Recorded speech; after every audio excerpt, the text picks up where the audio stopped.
And hello, everybody. Welcome to the Jim Masters Show live worldwide. Great to have you with us today. How's everybody doing on the weekend? We were continuing our extended birthday celebration here with my birthday Thursday, and lots of cake and lots of good times here along the coast. Hope you've had a beautiful weekend, beautiful Sunday, ready to entertain and, of course, have a good time with you with lots of levity here on our entertainment lifestyle talk show series. We're just about ready to, we're on the cusp of entering week number 21 of shows. That's right. 21 weeks of shows, night after night, night after night, 7 p.m. Eastern, 4 p.m. Pacific. We're inching on some 150 episodes of the Jim Masters Show Live Entertainment Lifestyle Talk Show Series, and it's been a heck of a lot of fun. We've had an opportunity to chat with some extraordinary guests, celebrity friends from television and film, music, Broadway, Hollywood, health and wellness, science, food, sports, life, inspiration, comedy, and so much more. That's what we do all the time. In addition to having tremendous guests that we have great conversations with and entertainment and more, we go on location, we do some pop-up shows, we did food segments, we do just about everything. We have a lot more coming down the pike for you as well. Thanks for joining us, everybody all around the world. Again, we do have a global audience, which is very, very cool. And it continues to grow by leaps and bounds. So we welcome everybody that's watching the Jim Masters Show live right now on YouTube at Jim Masters TV. And if you haven't subscribed to the YouTube channel, we welcome and invite you to do that. Just click subscribe, click that notification bell. We'd love to have you with us on the YouTube channel. When we have music starting October 1st, when we do have music, we're going to be doing that exclusively on the YouTube channel. You know, guests who are in the musical world. So that'll be starting October 1st. Those will be exclusively on YouTube. So you want to make sure you subscribe to the YouTube channel. So when we have musicians and singers of that ilk, make sure that you don't miss it on YouTube. We're also right now, in addition to YouTube, on Facebook at Jim Masters TV. Hi, everybody on Facebook, and hi to everybody that's watching on Periscope and on Twitch. We've got it all covered all around the world. We've got a glorious guest, a Broadway veteran actor, singer, acting coach, watercolorist as well. Beautiful artist. Bill Nolte is here, live and direct from his gorgeous lakeside home, and we're very excited to have him here. We're going to be talking about his career. He's going to perform live for us as well, a really cool, funny song, and of course we've got some cool videos, photos, and lots more, and of course we have you, and that's what matters, having you guys here. Now, as I reach over here, I reach over to get our glass. We always toast our viewers all around the world. So here's to you and you and you and you. Welcome officially to the Jim Masters Show Live. Toasting with one of the birthday gifts, the New York Mets wine glass. But unfortunately, the Mets just about an hour ago, the last strikeout done for the season. But hey, we've got the glass to toast with from our wonderful viewer, dear friend Kathleen Walker. Thank you very much. So I toast to all of you. How's everybody doing? Hope you guys are doing well. Again, hope you had a good day. Maybe you were cleaning closets. Maybe you were working out in the yard. Maybe you were just smiling. We've got some cool folks here. As always, our cast of characters. There's George Burns. He's always here. Again, he was just supposed to be on one night, and everybody loved him and said, keep him. So George is here with his cigar. He says hello. Everybody loves these characters. Again, they were supposed to be here just one night, and all of a sudden, they're a part of our repertoire of cast of characters. Jeannie's there. She's in the bottle. She's greeting you. She says hello as well. Then you got your other friend you guys always ask for, Silver, who we got when we were on a television shoot in Europe. He comes from Switzerland. Silver says hello. Again, this show is all about light, levity, and love, or as we call it, lovity. So we like to put smiles on people's faces as well as inform and educate them, entertain them. And there's Jimmy. Jimmy says hello. He greets you as well. Look at that face. And then, of course, one other character we have here. Oh, there's a lot of characters here, but we're talking about these cast of characters. Gilligan. Gilligan is here, again, with love from our friend Dream of Denver. Aloha, Jim. Dream of Denver. Bob Denver played Gilligan, the official doll that his lovely wife, Dream of Denver, sent me when she was a guest on our show. He's here, and he greets you. He's going to have a good time along with us. Good to see everybody. Again, we've got a very special, illustrious Broadway veteran who's going to be joining us in just a second. First, we do want to welcome some of our amazing viewers who are watching literally all around the world. Yes, in Holland on YouTube. I hope I'm awake and have fun, my friends, from the Jim Masters Show. Good luck. Thank you, Willie, watching at 1 a.m. in the Netherlands. We appreciate that. Good to see you. Mary Bishop. Hello, Jim, Bill, and Lovities. Yes, everybody that watches this show becomes a Lovity. All the viewers call themselves Lovities. That's a word we stumbled on here on the show, and it just stayed with us. It's a worldwide word for all of us. Our circle of Lovities, I guess, right? As you guys are calling it. And I guess they call me Mr. Lovity, which I think is really cool. Looking forward to some more great conversation and positivity. Absolutely, Mary Bishop. That's what's coming up. Glad you're watching on YouTube and getting comfortable with YouTube as well. Fantastic. A lot of people subscribed to the channel over the weekend. A lot of you have, and a lot of other folks. What a great guest last night. The fabulous singer, amazing Lady Bain. Wasn't she terrific? A lot of fun with her. Demo the night before. The Voices of Classic Soul on Thursday. Good evening, Jim and Lovities. Subscribe to YouTube. We are thrilled to have multi-talented Bill Nolte on the show with us this evening. Looking forward to amazing music and great conversation. Absolutely. Christine Clifton in North Carolina watching on YouTube. Also on YouTube, good evening, Jim and our Lovity family from Cleveland. Good to see you as well. Tulips in from wonderful Willie in Holland. We thank you. And we appreciate that. Sharon DeMaria watching as well. Happy Sunday and evening, everyone. Cheers. Absolutely. Absolutely. Marilyn, good evening, Jim and our Lovities. Marilyn, good to see you as well. And you're dancing, Jennifer, in Allentown, Pennsylvania, in your Dallas Cowboys jersey. That is cool. Now, don't fall and trip. Marilyn watching from Wichita, Kansas. Mary Bishop as well saying hi, everyone. We're very viewer-centric here. We love to welcome our viewers. Claudia is here. Hello, everyone. Nice to see you, Claudia, once again. Bernadette, hello, Jim and all the Lovities. Crystal Nolan in Connecticut. Hi, Jim and everyone. Happy Sunday. Hope you're having a fantastic day. Looking forward to an exciting show with entertainment, great conversation, and, of course, our world-famous Lovity here on the show. From New York City, Kathleen Walker here. Hello, Jim, and hi, everyone. Good to see you, Kathleen. Welcome. Anne is here. Very good Sunday evening, Jim and everyone. Hope all have had a marvelous weekend. You as well. From Hampshire in the United Kingdom, we welcome once again our viewer, Avril Britton. Good to see you there in beautiful United Kingdom, England. And I love the fact that you're here all the time. And it's always glorious when you're here and you're telling all your friends on the other side of the big pond about our show.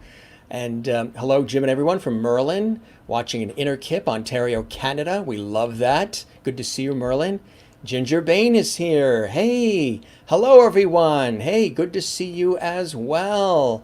Welcome. What a great night last night was, huh? Absolutely, absolutely. Ginger Bain, nice to see you. Juanita from South Africa is here. Hi, Jim and everyone. Welcome. Vernon is here. Vernon Patterson. Hi.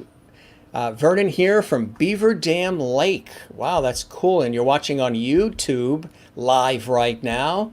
Slancha, which is the Irish cheers from Bernadette. Cheers from Crystal. Cheers from Vernon. Mary, that's always when we do that toast to the viewers. And a lot of great people here from all over the world, as always, here on the Jim Masters Show Live. Debbie Halley is here on YouTube at Jim Masters TV. Good evening to you as well. And yeah, I know you guys love when I show those characters, the George Burns, the Genie. Yay, George, absolutely. Love George Burns. Karen, Campbell Green. Hi, Jimmy. Hi to you as well. And that's Jimmy the clown, right? The little clown we have. Hi to Gilligan. You are in Cape Breton, Nova Scotia. Beautiful, beautiful place, Nova Scotia. On my mother's side of the family, we have family on my mother's grandfather's side who founded a town and a mountain in New Brunswick, Canada, called Kierstead Falls and Kierstead Mountain. Really cool. And you're to the east of that in beautiful Nova Scotia. You're a Lovity as well. That's what we want. And Ernestine Webb is watching from North Carolina. Good to see you as well. And once again, great to be here. Ms. Bain is here. And she's sending us lots of love as well, lots of Lovity. Fantastic. Good to see everybody. Now, of course, And your sister actually joins in to watch as well, Claudia. That's wonderful. The more the merrier. Light, love, levity, and levity is what we're all about here on the Jim Master Show Live. Every night we do this show. People in my industry, even the colleagues are like, "Are you doing this every night? Are you nuts?" And we are, and we have been for 21 weeks. I know. And Jen is Zen. That's why we do it. We do this so everybody is Zen and everybody has a good time. So, speaking of having a good time, we have an illustrious guest who's going to be joining us in just a second, who is, well, he's a legend, but also he's just a sweetheart of a guy, and he's incredibly talented. I'm just looking at some of the comments here as we set things up. He's very funny, he's very witty, and he takes great photos. There he is. That's the headshot that he uses around town that gets him extra gigs. No, that was quite a gig to have there, actually.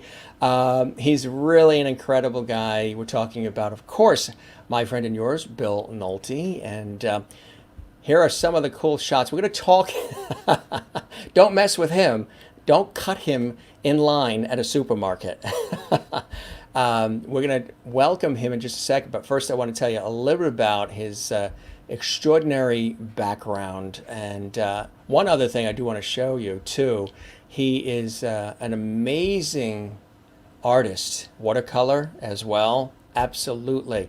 He is just an ultimate creative in every way, shape, or form. There he is there, and we're so honored to have him here. He began his career on the Great White Way back in 1965 with his Broadway debut as Old Deuteronomy in Cats, a success that led to roles, that was back in 85, roles that just really burst out for him. Original casts of The Secret Garden and Joseph and the Amazing Technicolor Dreamcoat, the revival, 1776, the revival as well, Jane Eyre, A Christmas Carol at Madison Square Garden, King David, and so many others. His formidable comedic talents infused his hilarious new life into roles like, well, the national tours of The Producers. Of course, everybody loves The Producers. He's also been featured in the Broadway productions of Me and My Girl, and most recently in Waitress, where he played the role of Joe,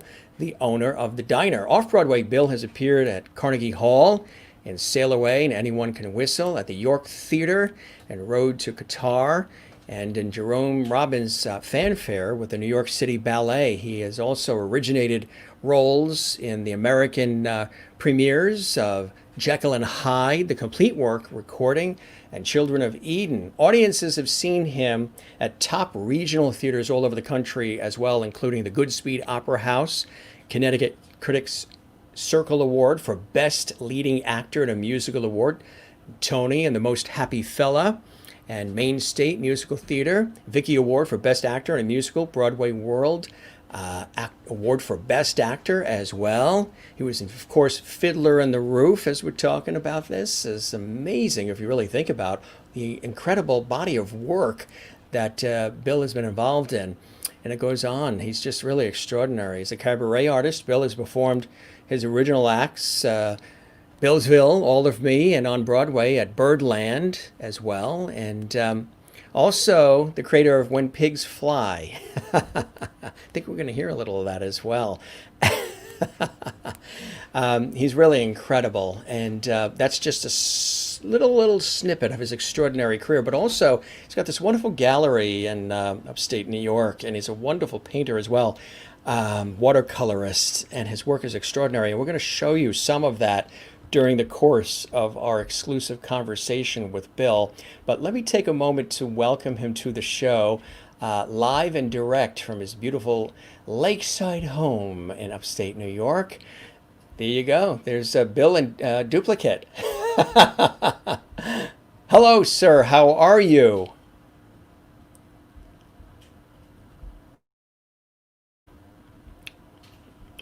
Now, did you change positions? Because we don't hear you now. We see you, and it's a nice room that you're in now. You were in a different room before, but now you're frozen and there's no audio. You're trying to get extra creative. Does anybody read lips? I don't read lips.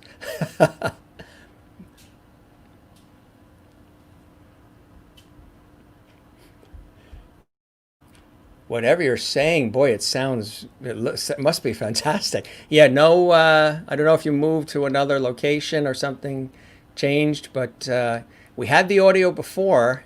Hold on, It looks unmute. like you went into it. Did I Here it comes. unmute? Did you mute yourself I did. I'm a after Zoomer. all I'm a these Zoomer. years? I was a Zoomer, and I saw a bar across mute, so I muted myself. I'm so sorry, but I'm just So, apologizing ahead of time. I had to move because for some reason my internet connection was weird in the bedroom. plus the lighting is better here. Oh, is it good? Oh, I'm Yeah. glad. I'm glad.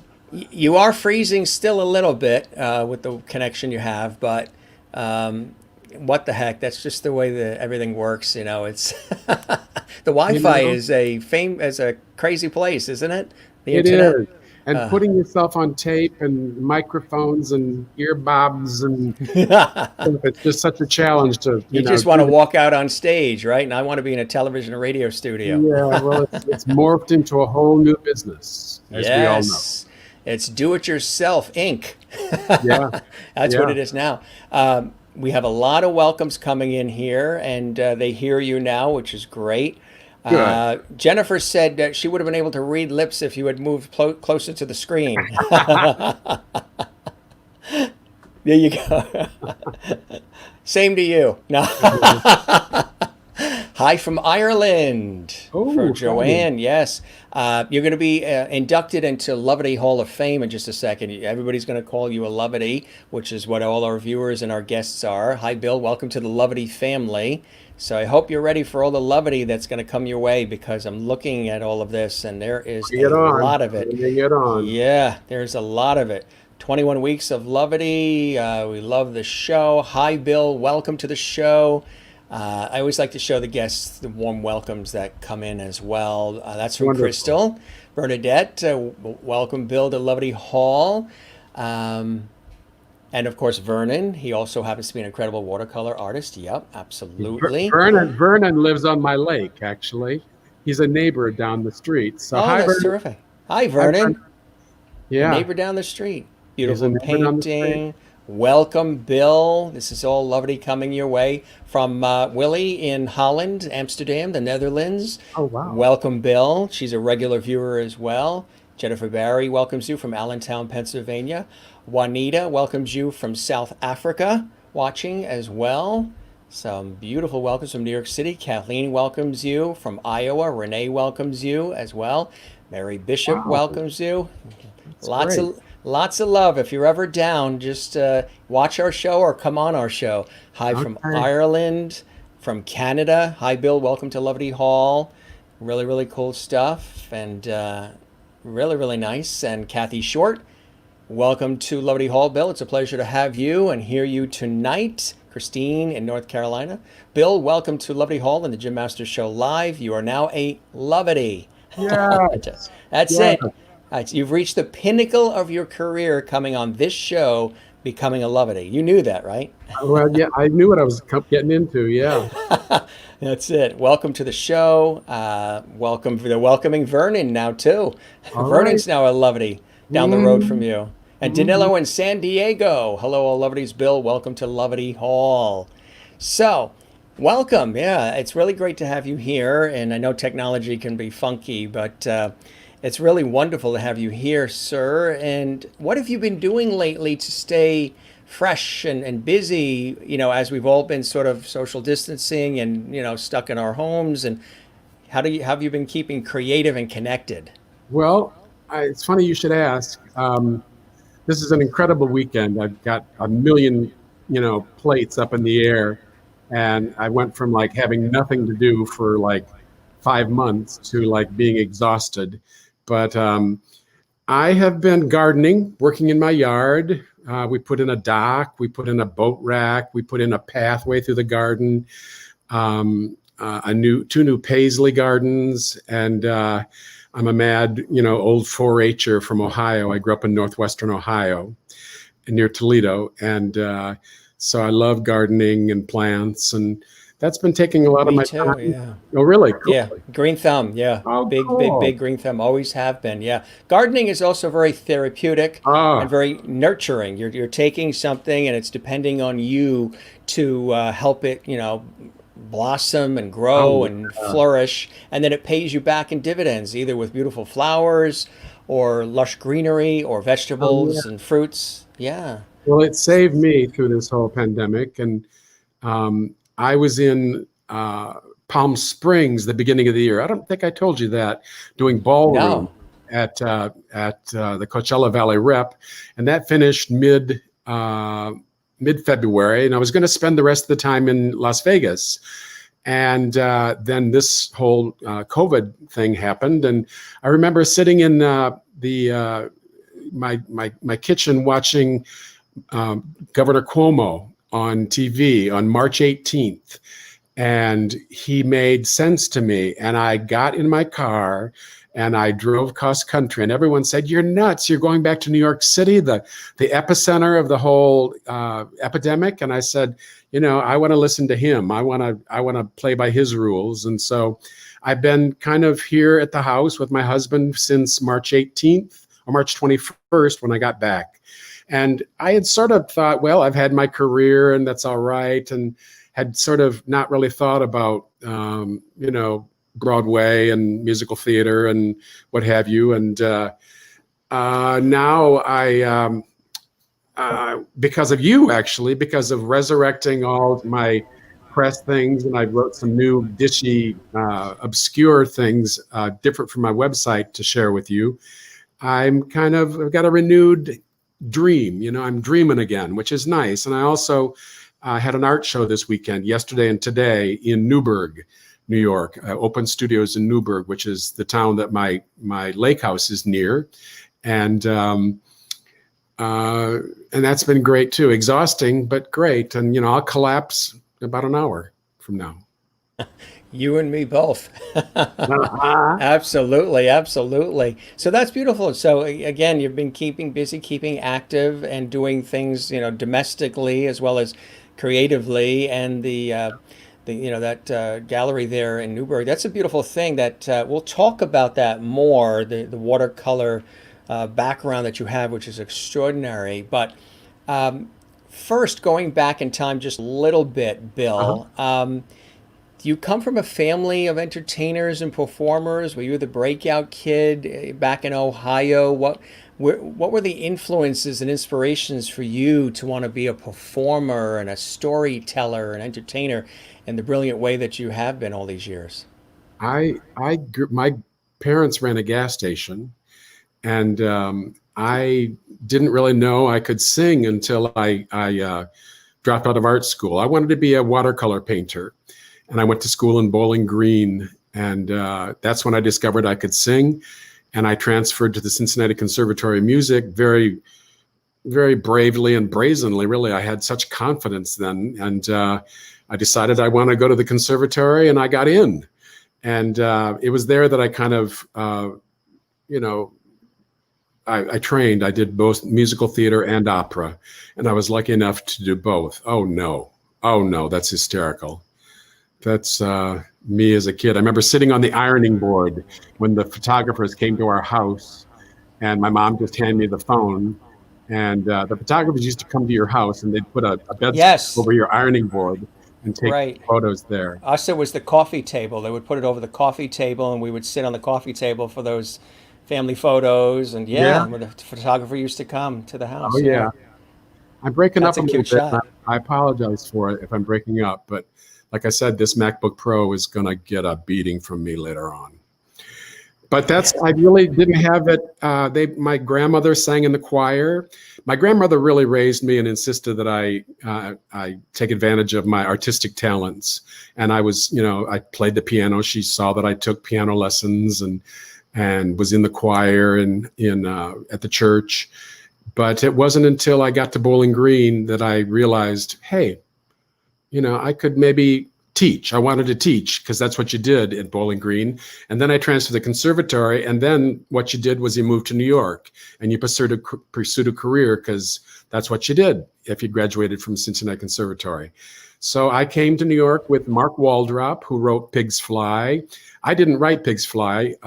Mark, my first roommate in New York City, did. And Dick Gallagher, a dear departed friend, wrote the music.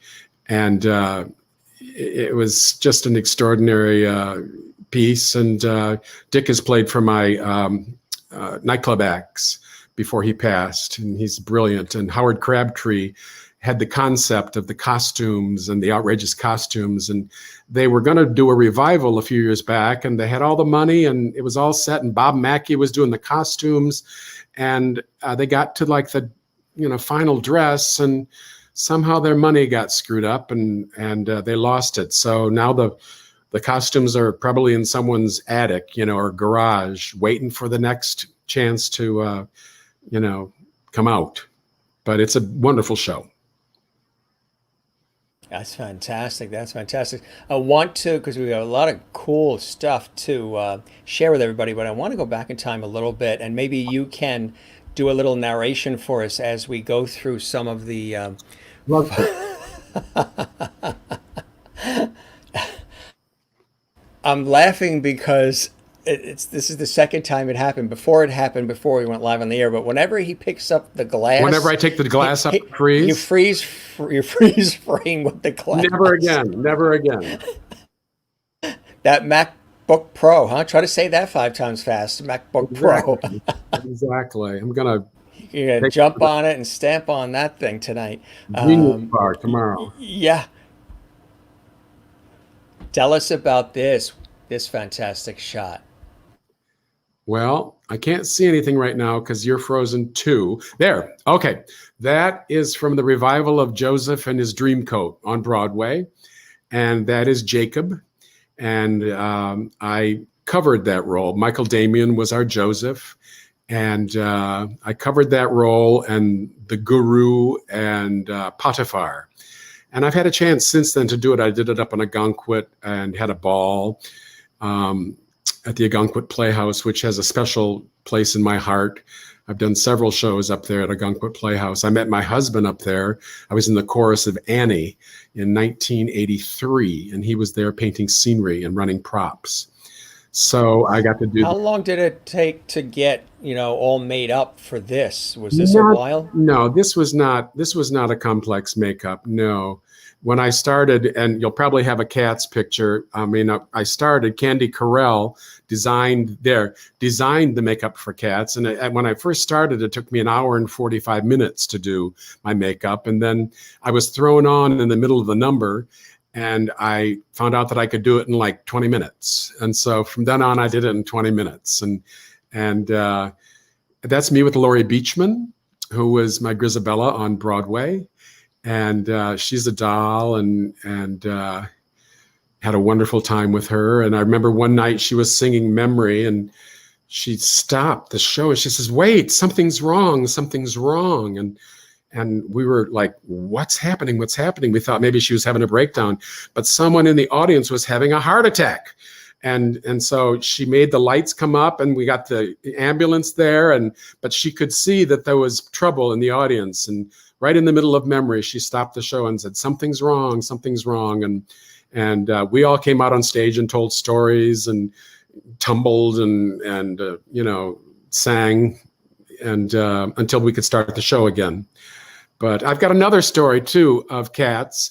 I was in the booth and we decorated for Christmas, and I used a staple gun to do twinkle lights around the corner, and I shorted out the light board. And so we did the whole second half of the show with one spotlight. And that was sort of mortifying when they told me that it was me that had done it. But that's life. So what is more mortifying, the MacBook Pro tonight or that situation with the light then? Or are they equal? They're equal. They're equal. Well, I hope it's not bad on your end. I mean, I hope I don't freeze too much. No, it's just you're freezing just a little bit. But that's, hey, we can hear you, and Oh, good. we've got a lot of content. Here's another shot. Tell us about this one, Bill. Okay. Nothing up yet. It's frozen a little bit, but I'm sure it'll be here any minute. There. Okay, that's still in Joseph. That's Potiphar. And he was a rich, you know, uh, he ran everything in Egypt, and he had a rich wife, and that was one of the three roles. And the guru was the third one for the end of Act One. You know, go go go, Joseph, and that was the second role in Joseph that I did.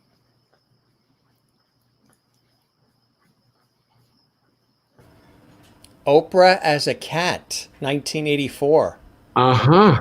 I was in the first National of Cats, and we were passing through Chicago, and they asked us if we would come on this talk show with this sort of unknown local person named Oprah something or other. And we went on, and she asked me if I would make her up as Gus the theater cat, and I did. This is her getting the makeup on, and she performed Gus the theater cat in, you know, a wig and a costume and this makeup and everything. And I remember talking to her while I was doing her makeup. She was lovely, and I asked her what she'd been doing, and she said, "Well, I just got finished filming The Color Purple, and I hope it's going to be good."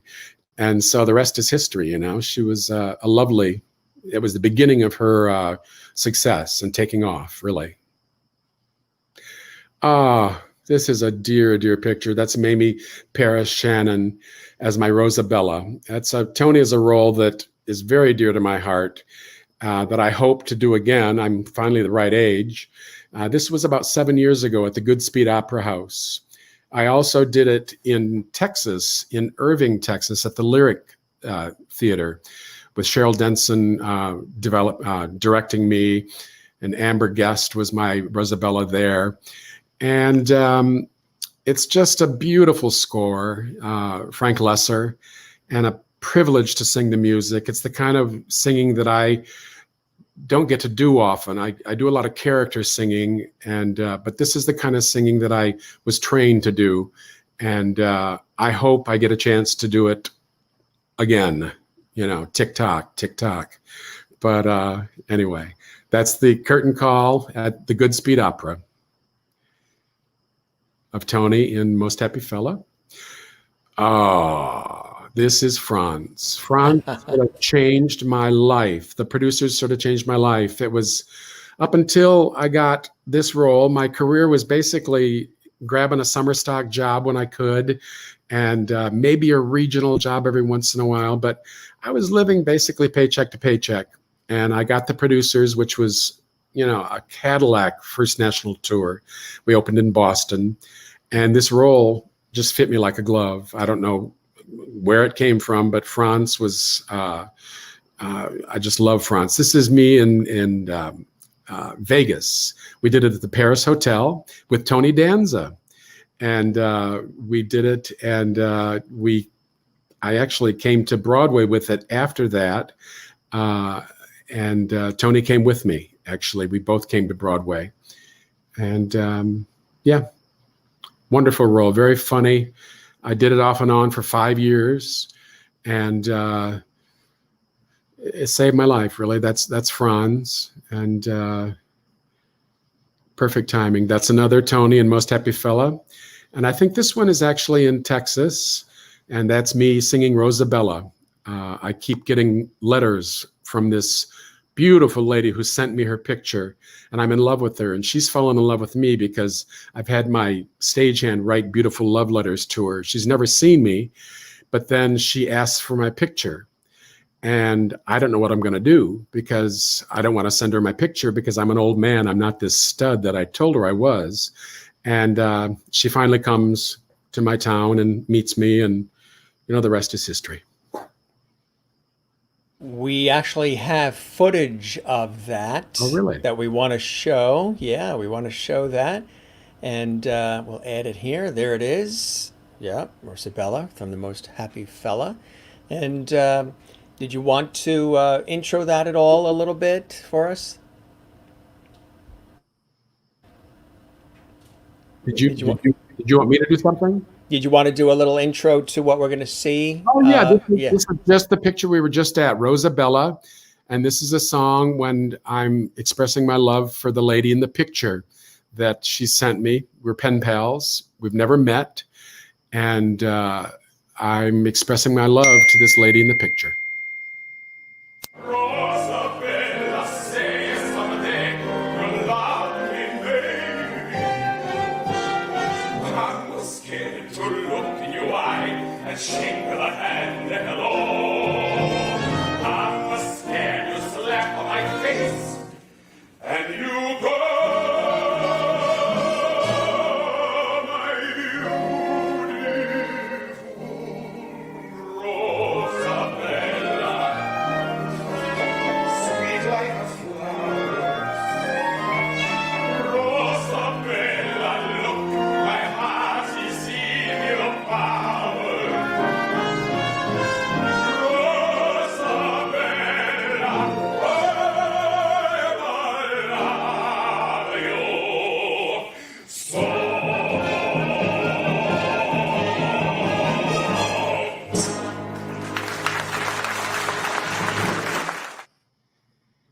Oh, that brings back such great memories. Thank you. Yeah, absolutely, absolutely. That was really, really terrific. And again, when you take a look at these clips and these photos, I would imagine it must bring you great joy because you have to move on to the next project and the next thing, but sometimes we forget the some of the stuff we did earlier because there's so much coming at you. But I think you soak up various nuances from every single role that you've taken on, and they stay with you, don't they, Bill?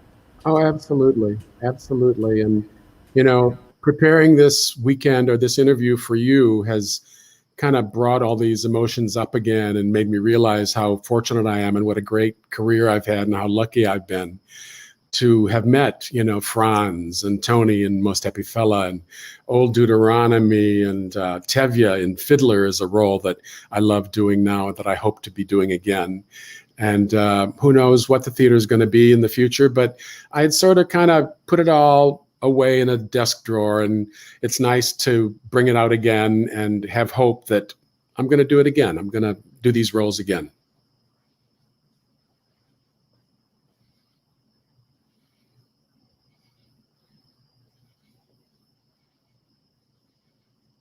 I kind of lost you. We're here. We're just doing 19 things at once because we have a Okay. lot of content Okay. today. Oh, good.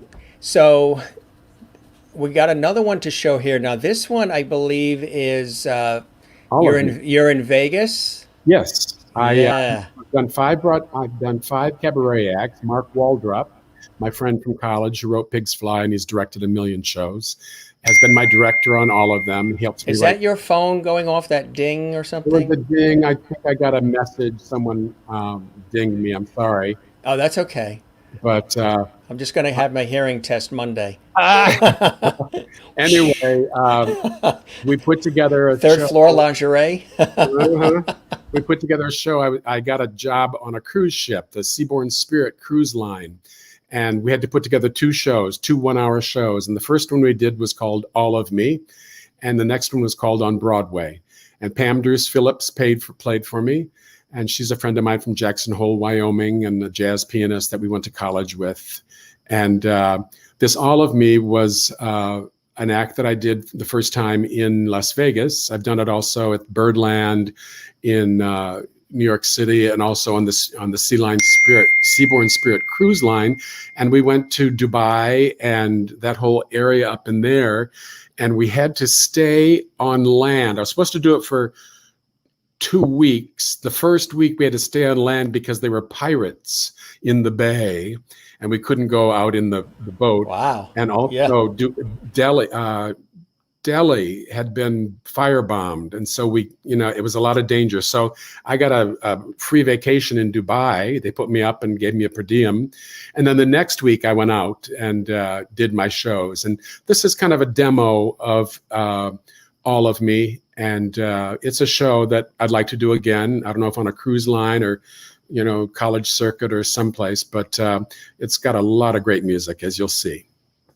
Just wanted to show you some of the comments coming in from our lovely viewers around the world. Juanita in South Africa says, great voice. Merlin in Canada, what a great voice. Claps coming in from Mary Bishop.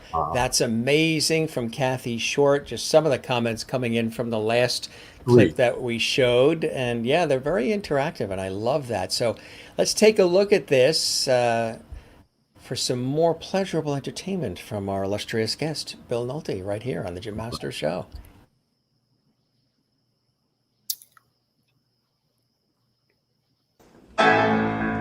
Ladies and gentlemen, Bill Nolte.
Coat? Is it too much?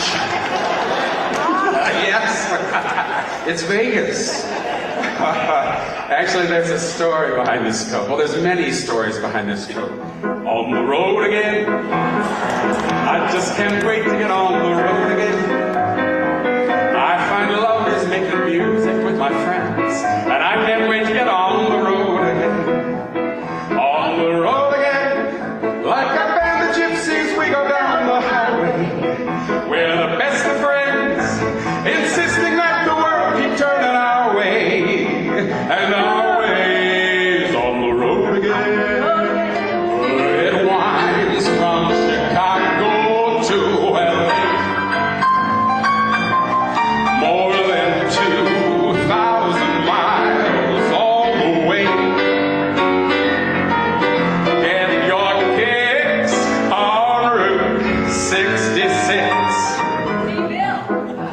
Yeah. Vegas? Are you kidding? Up in the valleys, Harris, Hooters, Tropicana, Hard Rock, Red Rock, Boulder City, Amphitheater, Triple Play, Mandalay, Santa Fe, Mesquite, Luxor, Riviera, Golden Nugget, Fremont Street, Rio, Flamingo, Palazzo, the Ocho, Pearl, Hoover Dam, Winds, and Bellagio. I've been there.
On the bottom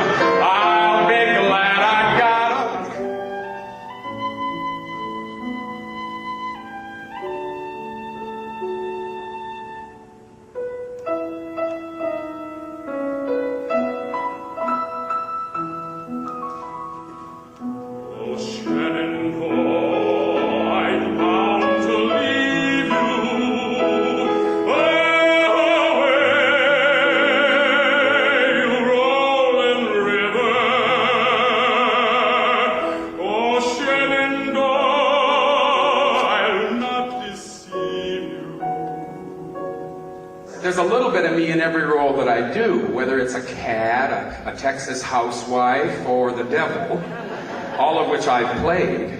But I gotta say, it feels pretty fantastic to be up here in front of you without the grease paint, a hump, and a bra.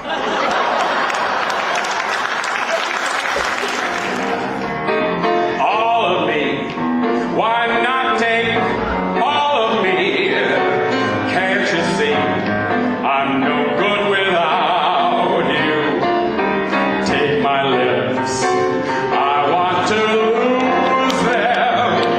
Take my arms, I'll never use them. Your goodbye left me with eyes that cry. How can I go on, dear, without you? You took the part that once was my heart, so why not take all of me? Your goodbye left me with eyes that cry. How can I go on, dear, without you? You took the part that once was my heart, so why not take all of me? Why not take all of me?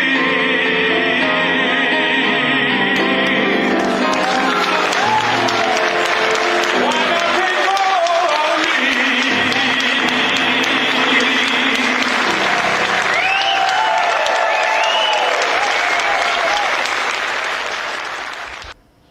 That was super.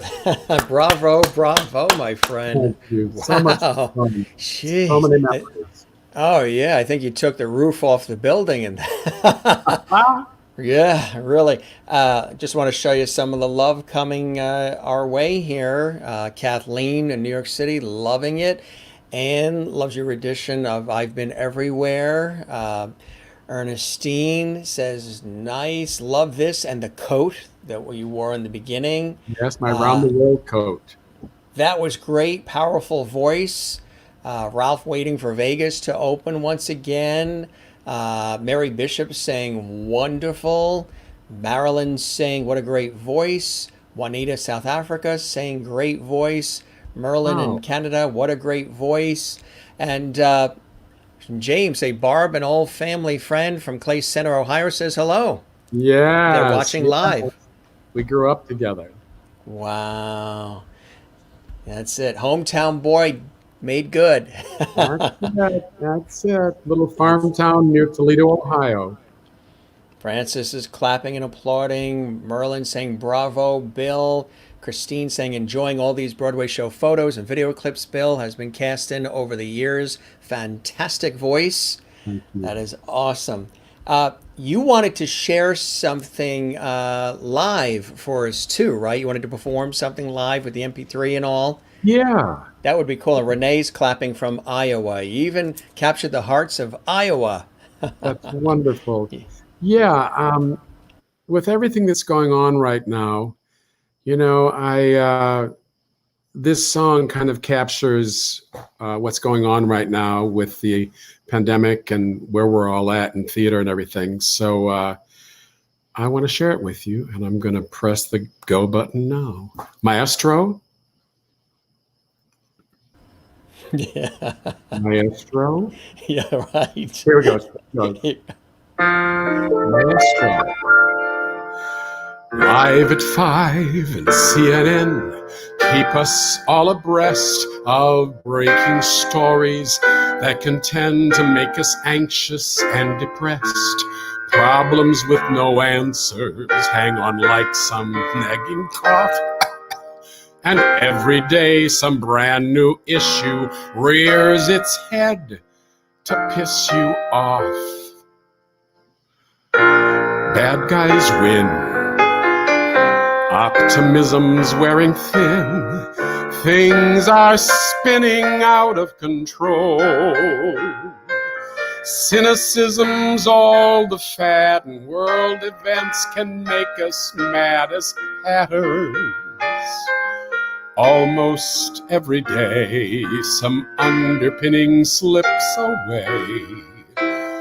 These aren't laughing matters. Time bombs tick. People keep on getting sick. And a nickel's not worth a cent. Wickedness and greed abound, and just as peace is gaining ground, it shatters. Hate is here to stay, and justice goes to those who pay. These aren't laughing matters. The truth is scarier by far than anything that Stephen King could write. The stories in the papers are a daily small decline and fall spelled out in black and white.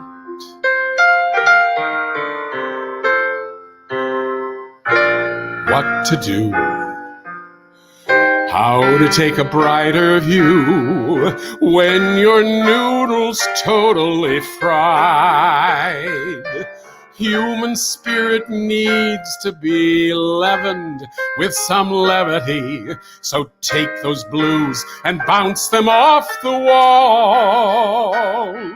Keep your humor, please.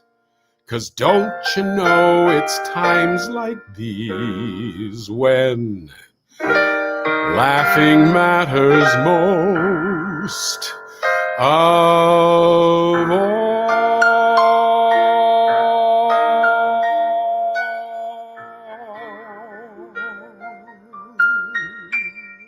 Stay strong.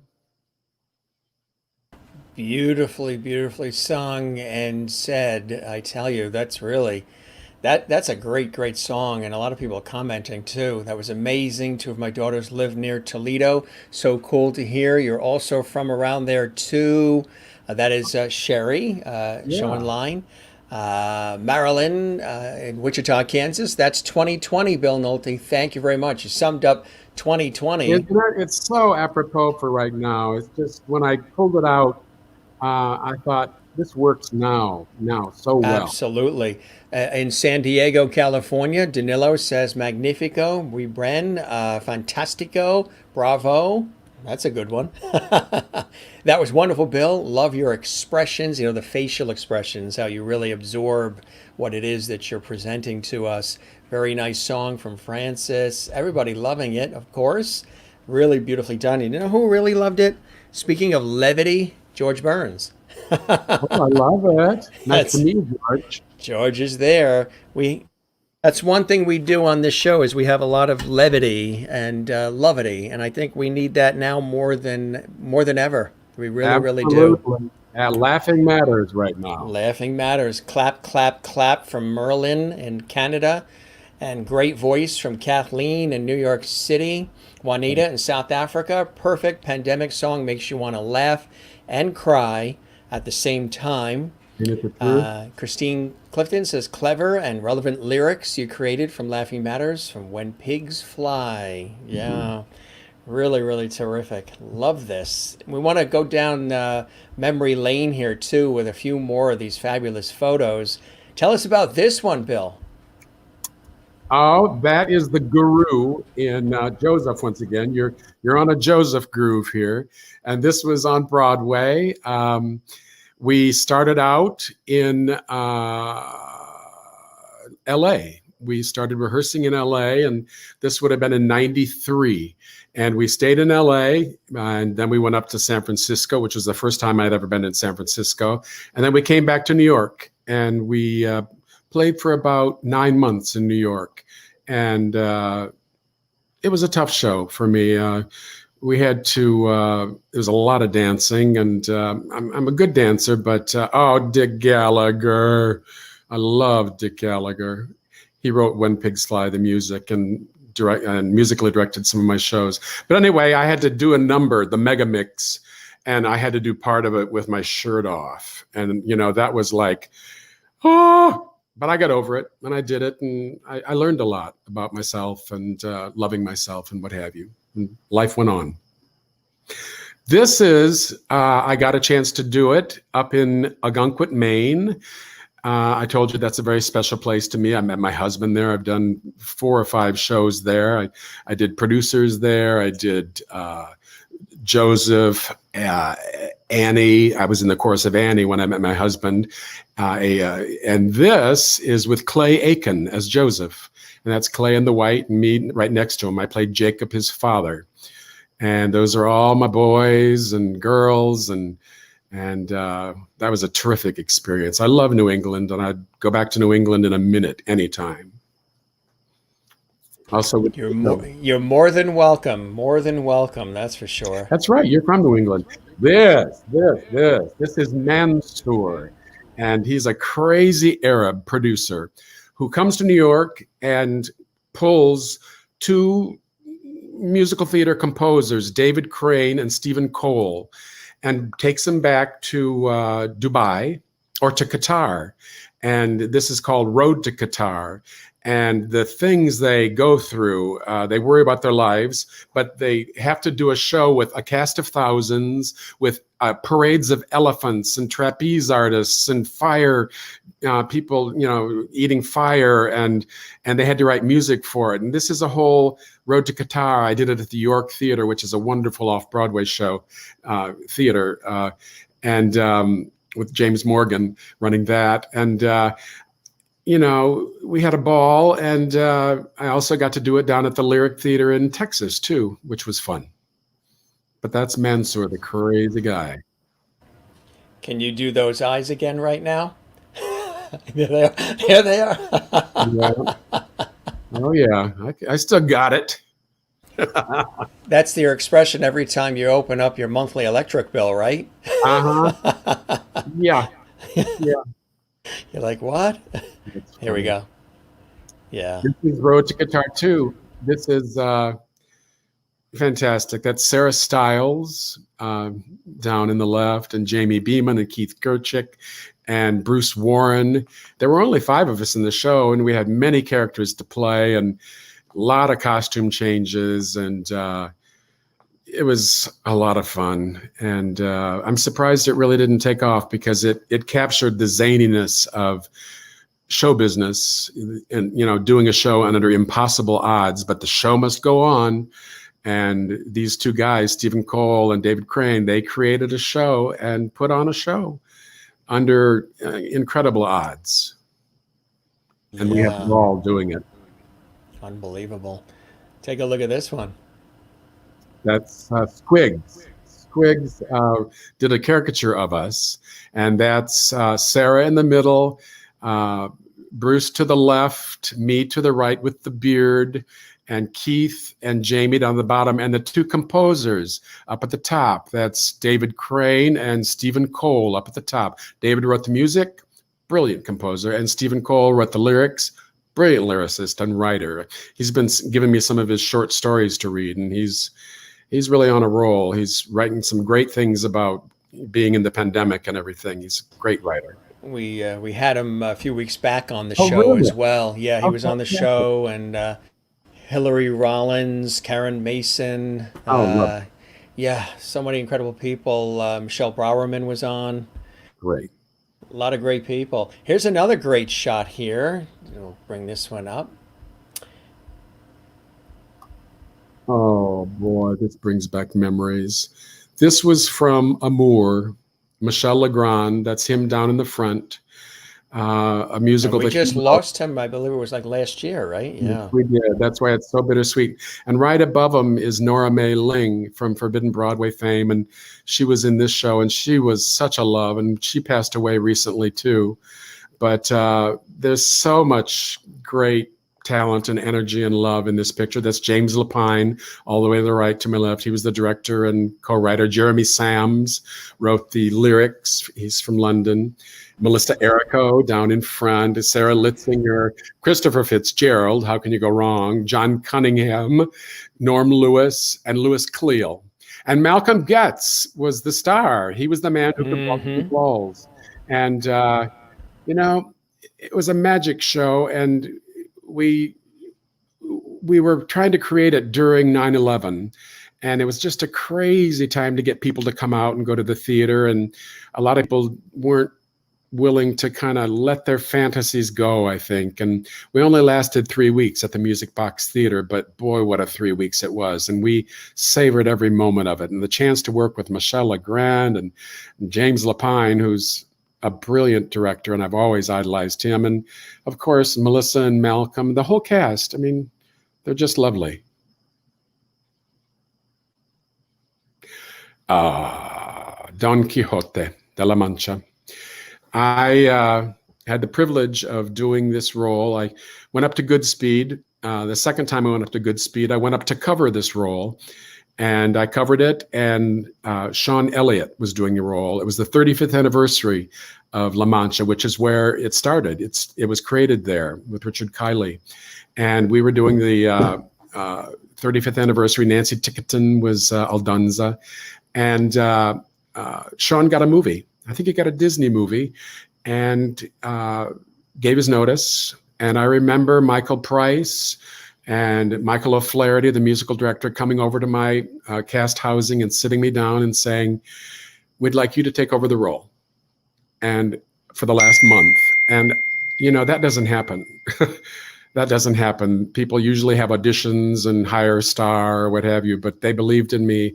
And I got to sing that beautiful role and do that beautiful role, for a month, close to the city, so my friends could come and see me. And actually, I got Fiddler with Gary John LaRosa out of this. He came and saw the show and offered me Tevye in Fiddler on the spot. I had sort of a false start with Fiddler. I went out with Topol on the Troika tour, and it wasn't a good fit. And I left, and I didn't know whether I was ever going to do Fiddler again, and it was a shame because I loved the show. And then Gary John offered it to me in Cape Fear, and down in Fayetteville, and he just was patient, and we came up with a great Tevye. And I've done it many times since. I did it at the Westchester Broadway Theater with Richard Stafford directing, and I did it again up in Maine at the Brunswick Music Theater, which is now Maine State Theater.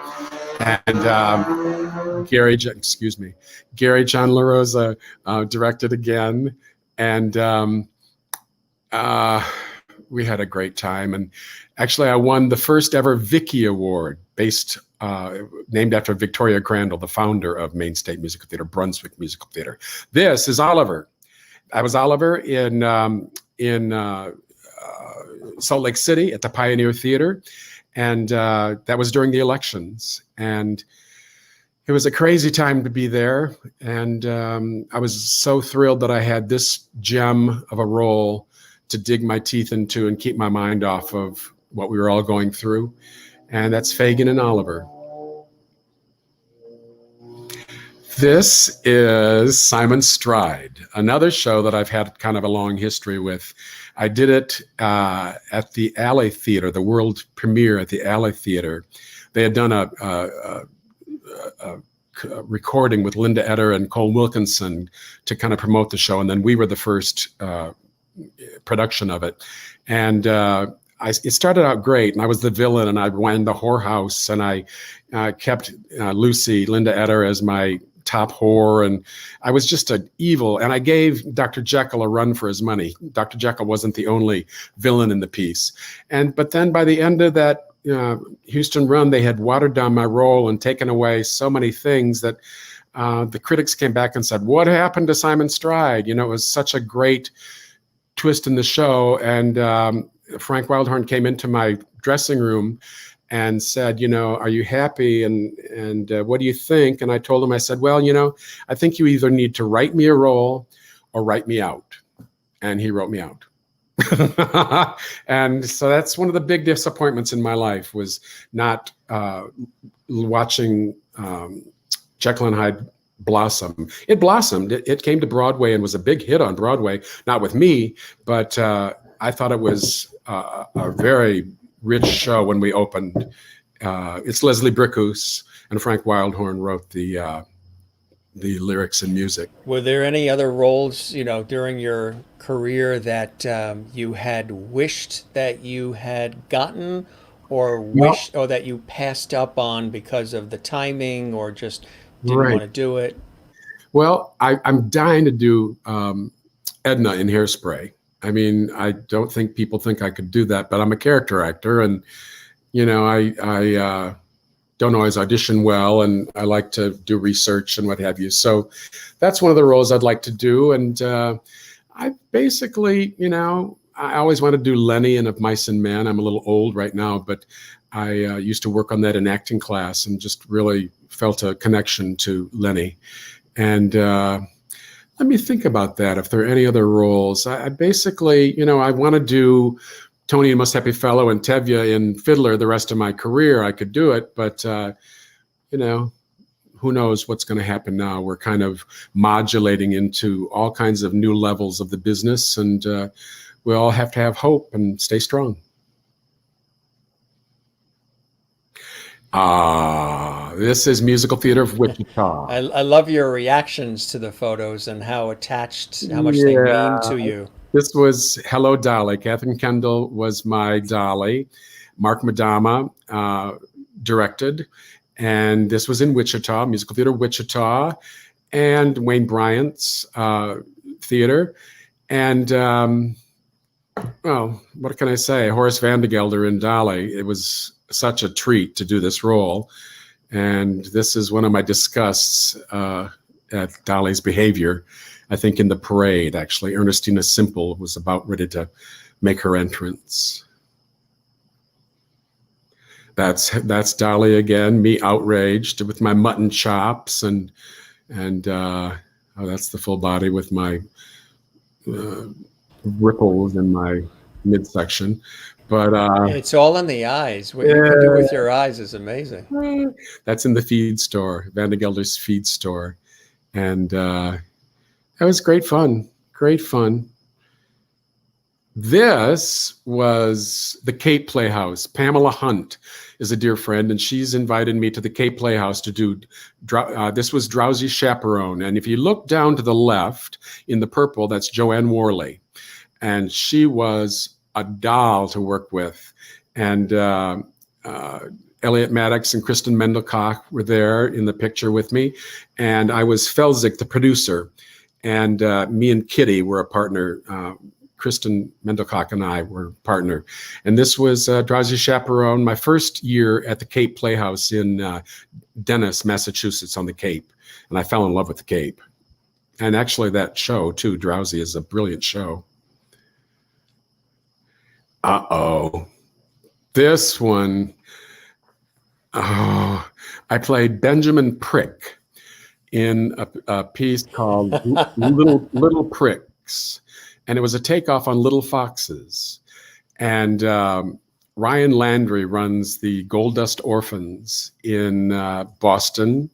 He does parodies of musicals, and this was his parody of Little Foxes. He played Regina. And, it was just a trip, and, we had a ball. But I was kind of a sleazy character. Ben Prick was my last name. And instead of Little Foxes, it was Little Pricks. And that picture kind of says it all. Someone you wouldn't trust, So basically, you were a prick. Yeah, exactly. Exactly. It was great. Oh, boy, this goes back. This was at the Conservatory in Cincinnati. I had the pleasure of doing both opera and musical theater. And this is Marriage of Figaro. That's me on the right in the wig with the Bob Hope nose. Makeup is something I also enjoy. And I was Don Basilio, the music teacher. And in the middle, and George Massey is on the left as the Count. And in the middle is Kathleen Battle. And Kathy was just a doll. We shared a locker. We shared a voice teacher together, a sponsor. And she was brilliant in this role. And she went on to do it at the Met and have a great career. And when I knew her, she was just as sweet as can be, and so gifted, so gifted. Marriage of Figaro, and that would have been in like 1974, I think. Yeah, at the Conservatory in Cincinnati. Oh, you're hitting all the places that I consider home, Goodspeed and I do my research. You do, you do. This was at the Pittsburgh Public Theater. I fell in love with Pittsburgh. This was the first show I did there. Ted Pappas directed. Wade Russo was the musical director. Wade kind of was responsible for being there because I'd worked with him at Goodspeed, and he said, you got to hear this guy for the Pirate King, and I did the Pirate King, and loved it. It was a wonderful production. As you can see, beautifully costumed, beautifully staged. Ted Pappas was the artistic director, and he also directed this too. And he was just a joy to work with. I think he's retired now and living in Greece. And but he became a friend, and Pittsburgh was a home away from home for me. And this was because of this show. I also did Dick Deadeye in HMS Pinafore the next year. Every 2 years I was there. And then I did Alfred P. Doolittle in My Fair Lady. And that was so much fun. So much fun. I loved it.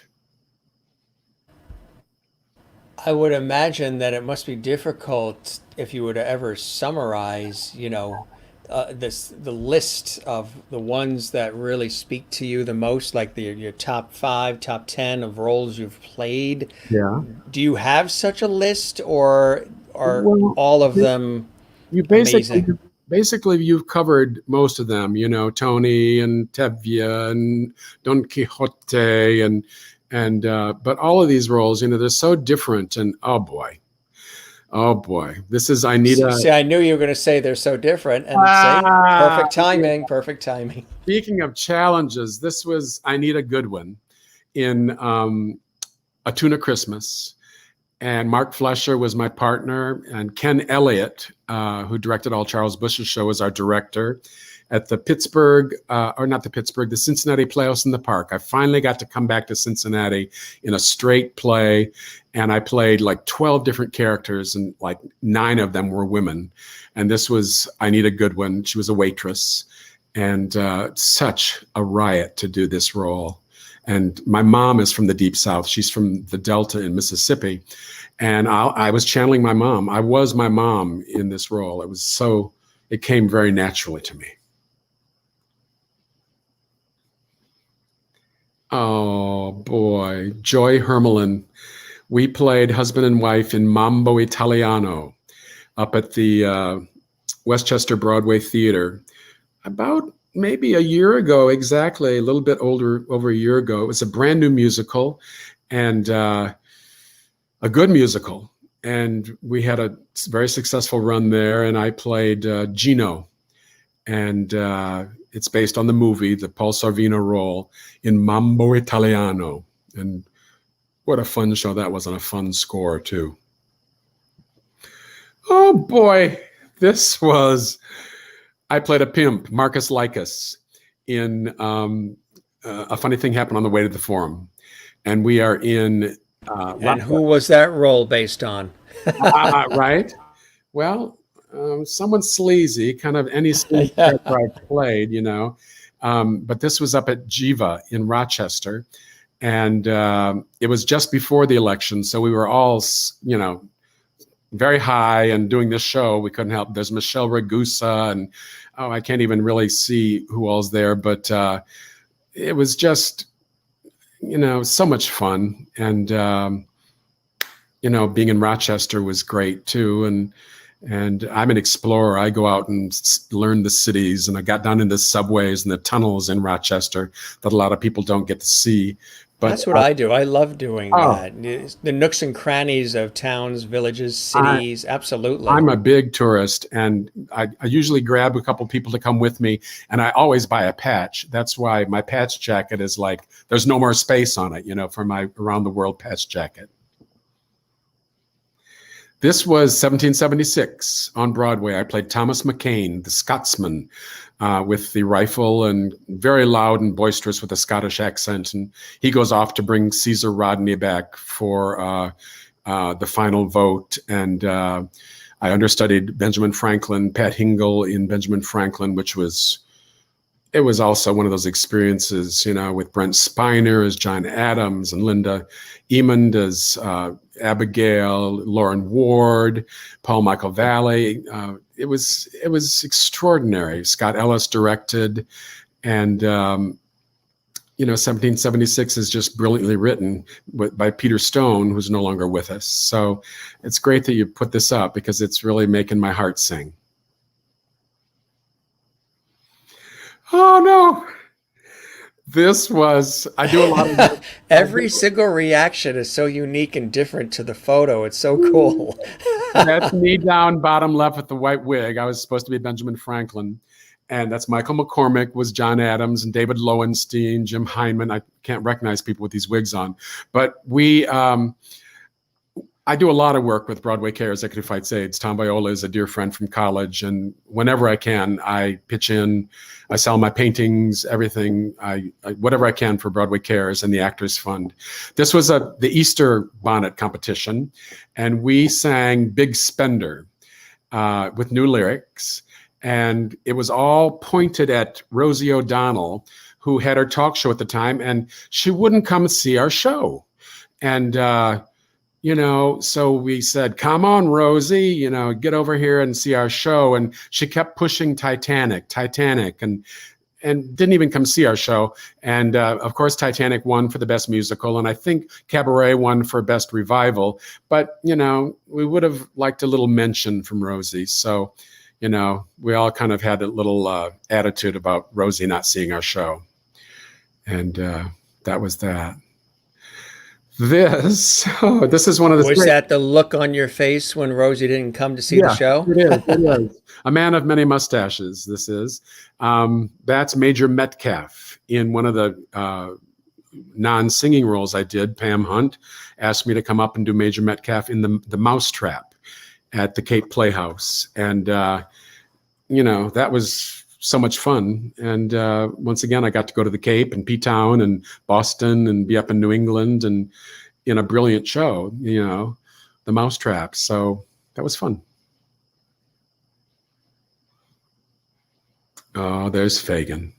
There's Fagin again, counting his money and telling the boys they got to pick a pocket or two. And that was just great. That brings back so many memories because that's when the election happened, and I was trying to put all my concentration into Fagin and off the world and what we were all going through. But Fagin and Oliver, there he is. That's not my real nose. I love makeup, and I've done makeup professionally for, Juilliard and Atlanta Opera and Lake George Opera, and could have really gone off and been a makeup designer, but I kind of spread myself too thin in textiles, which I'll tell you later, and opera and musical theater. So I was kind of going in a million directions. And so anyway, I didn't pursue the makeup designer, but I love doing makeup. And Amanda French did this makeup for me, or designed it for me, and I executed it. And this was out at the Pioneer Theater in Salt Lake City. Oh boy, Ben in The Secret Garden. I was in the whole run of The Secret Garden on Broadway. I covered Tom Toner, and I covered 7 different roles in Secret Garden.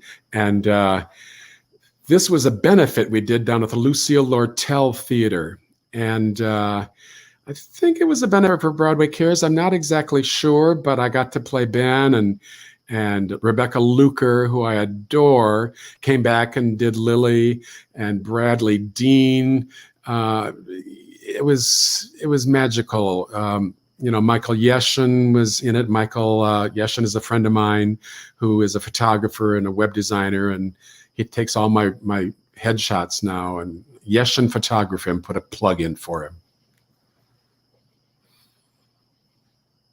And how long, to get ready for that? I mean, that looks like there was a lot involved there, just makeup wise. Well, Fagin was a lot because of the nose and the hair and gluing hair and everything. This wasn't particularly because it was the Lucille Lortel, so it was pretty close. I just had to, like, put the spirit gum on, let it get a little sticky, let it rest for 30 seconds, 45 seconds and get tacky, slap my eyebrows on. These were fake. My mutton chops were fake. And Ben can stand to be a little greasy, a little, unshaven and what have you. So maybe some wrinkles I put in and some contouring with, a darker color and rouge. But this really didn't take much makeup. I would say that took me 15 minutes to do that makeup. It's incredible that you're able to do it, for yourself as well because you're skilled at that. Here come the eyes again in another role. Okay. That was the first. That was the second time I worked at the Paper Mill Playhouse, which is, just over the bridge and a great place to work. And this was Mary Poppins. This was the chairman. I also played Admiral Boom in Mary Poppins. And it's about those eyes. I can bug them, can I? I didn't really realize it was such a trademark. This is Tevye.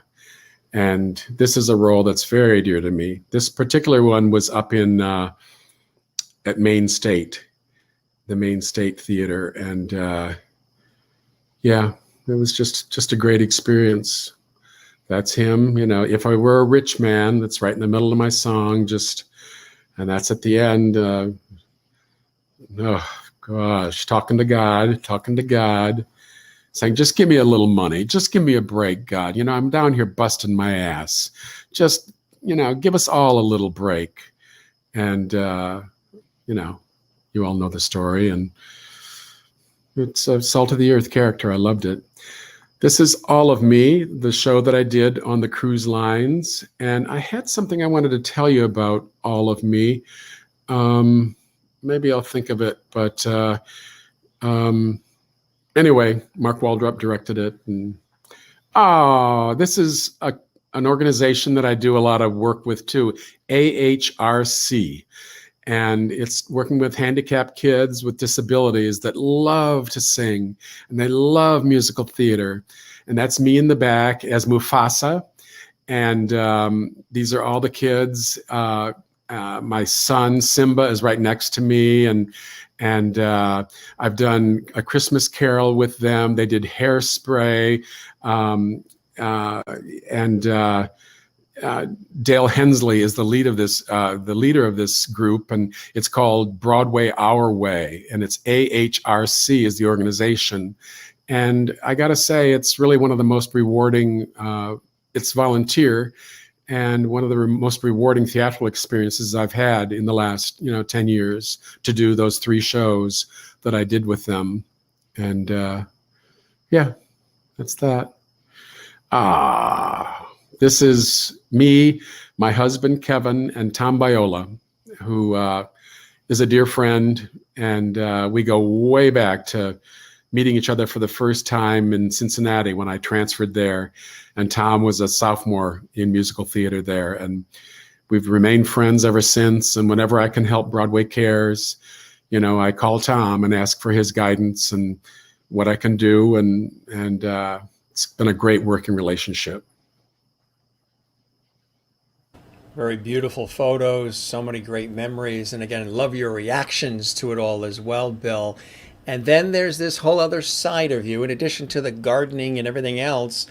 It's the artistry of watercolor. How did you first, you wanted to do that first, right? You said that when we were chatting earlier in the beginning.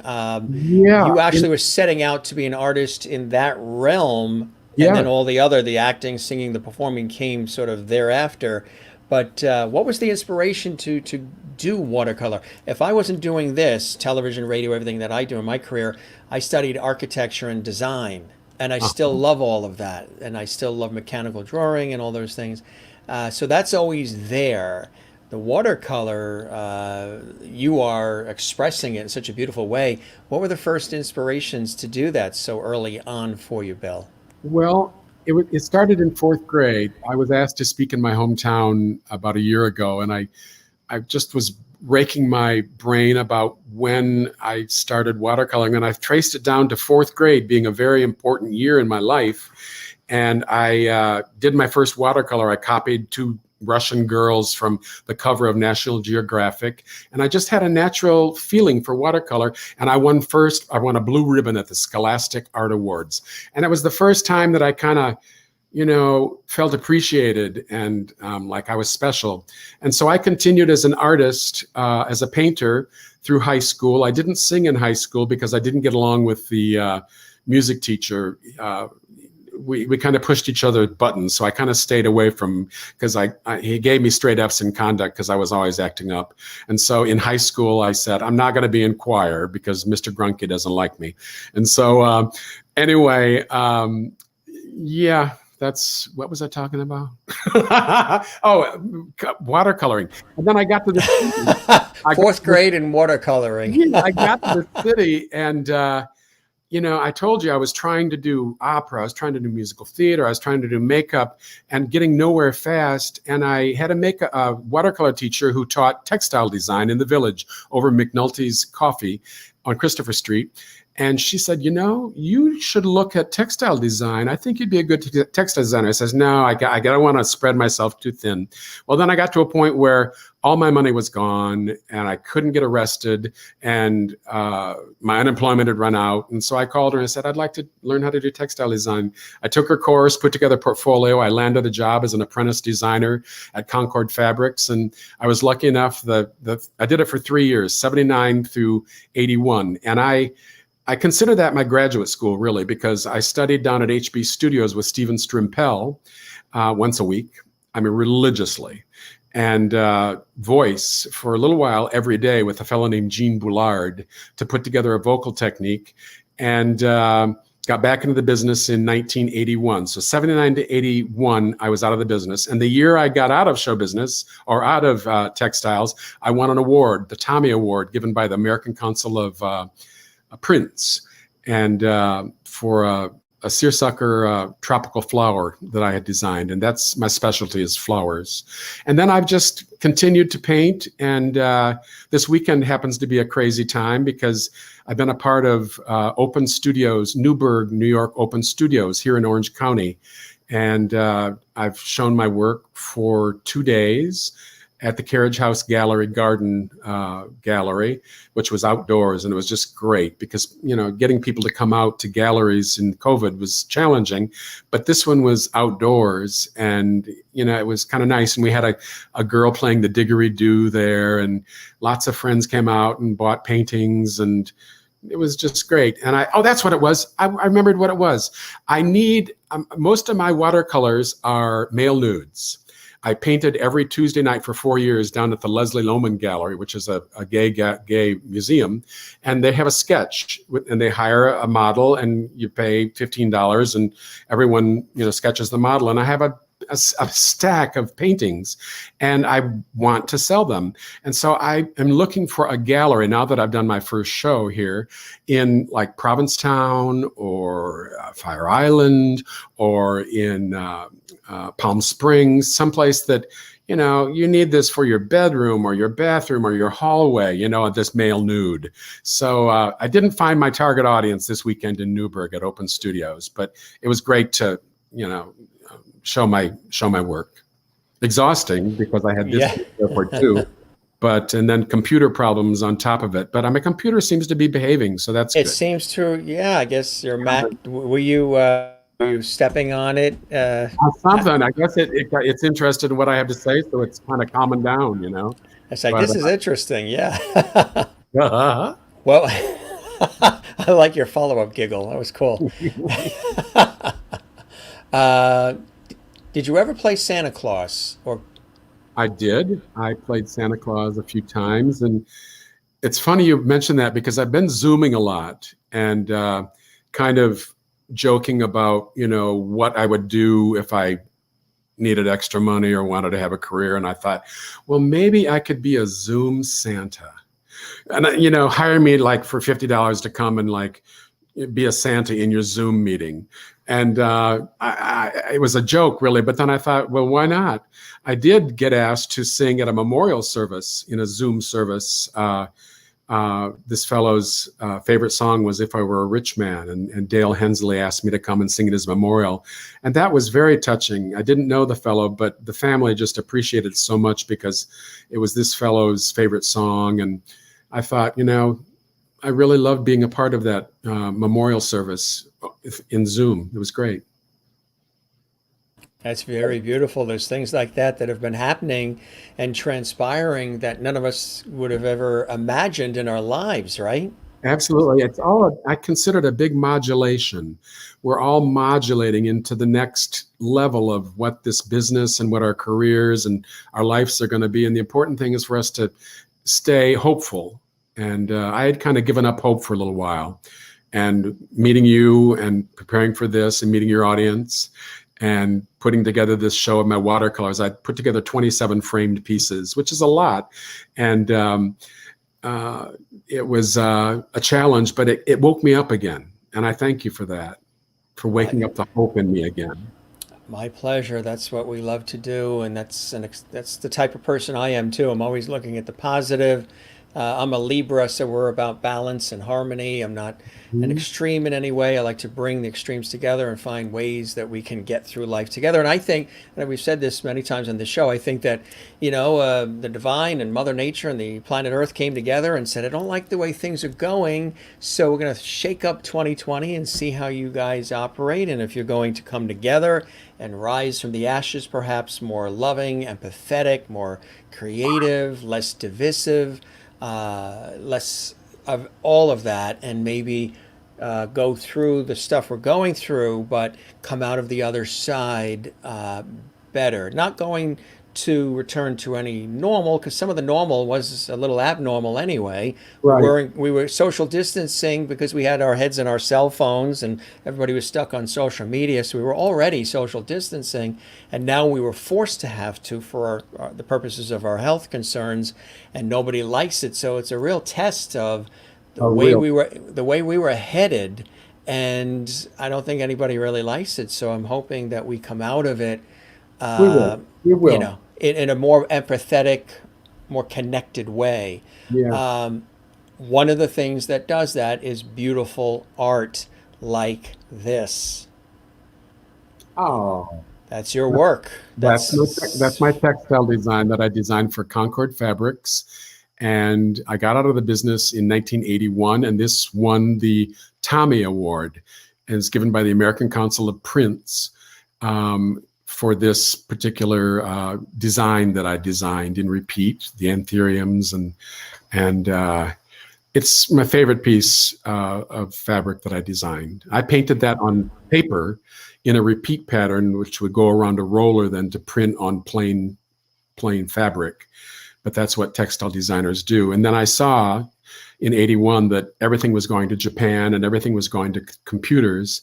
And so I got offered all the acting roles at Lake George Opera. Nancy Rhodes offered me that. Paulette Haupt Nolan's Lake George Opera. I did like the head guard in La Mancha and Lilias Pascha in Faust, or in Carmen, and Pasha Selim in The Abduction from Seraglio. They're all speaking roles. But that got me out of textiles. And they said, you can always come back. We'll give you a leave of absence. And I said, no, I've got to pursue just musical theater now. And luckily I did, because my career started on Broadway 3 years later when I met my husband and I got Cats, which was my first big role. And I've been lucky enough to work on Broadway ever since. What a way to begin, huh? Yeah. I tell you, Yeah. shoosh.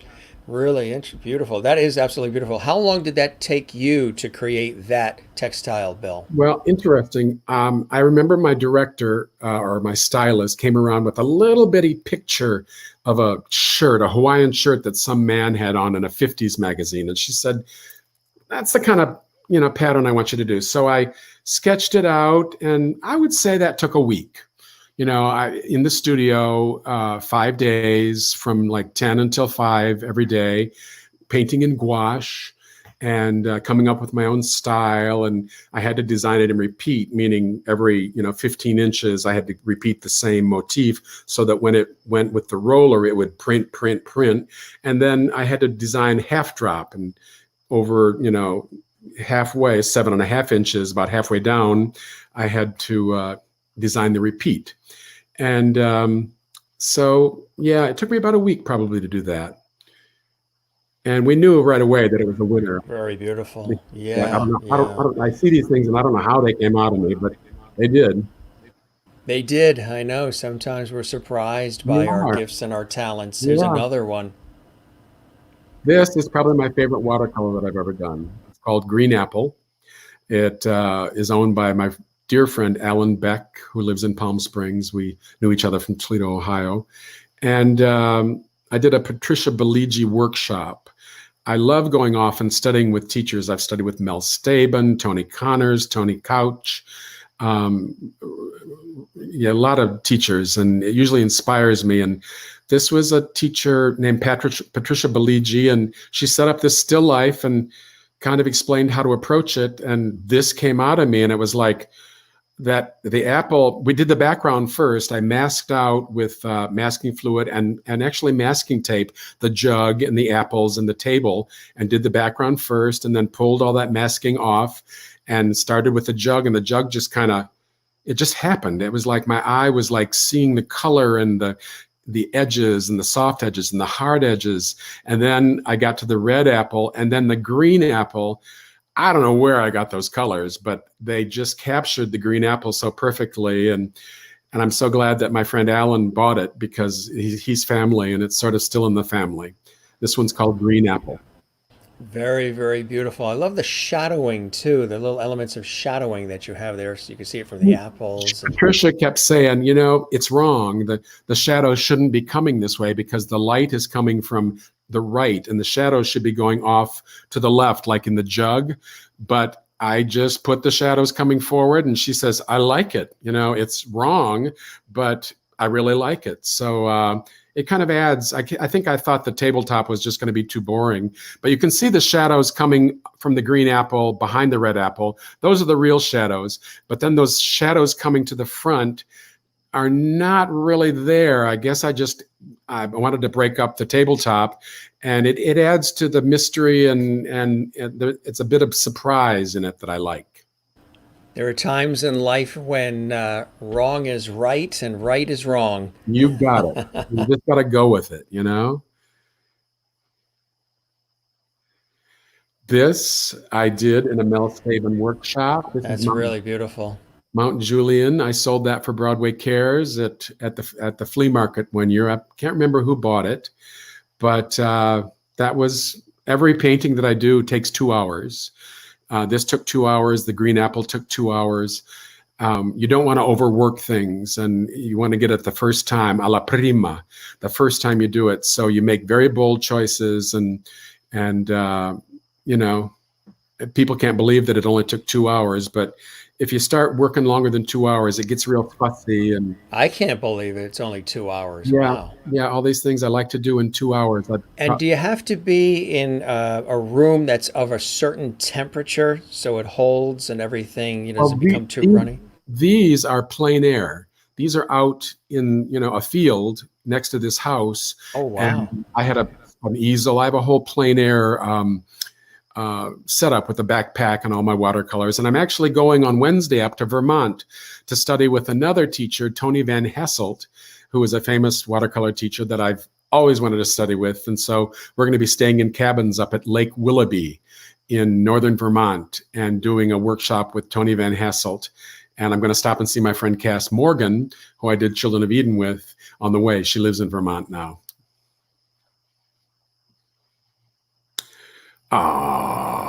This is my friend Brad, who passed away, Brad Witzker. And I got this new color called Chronochrome Gold, and I started playing with it, and this came out of me, and I don't know, how it came out of me. I wouldn't touch it. I wouldn't change a thing on it. But it's, it makes you think, and it makes you really examine and look at it. It's not realism. And so I'm very proud of it. The colors surprise you, and I like surprises in the coloring, in the color. Very beautiful, very beautifully. No, this actually was done. This probably took me a half an hour.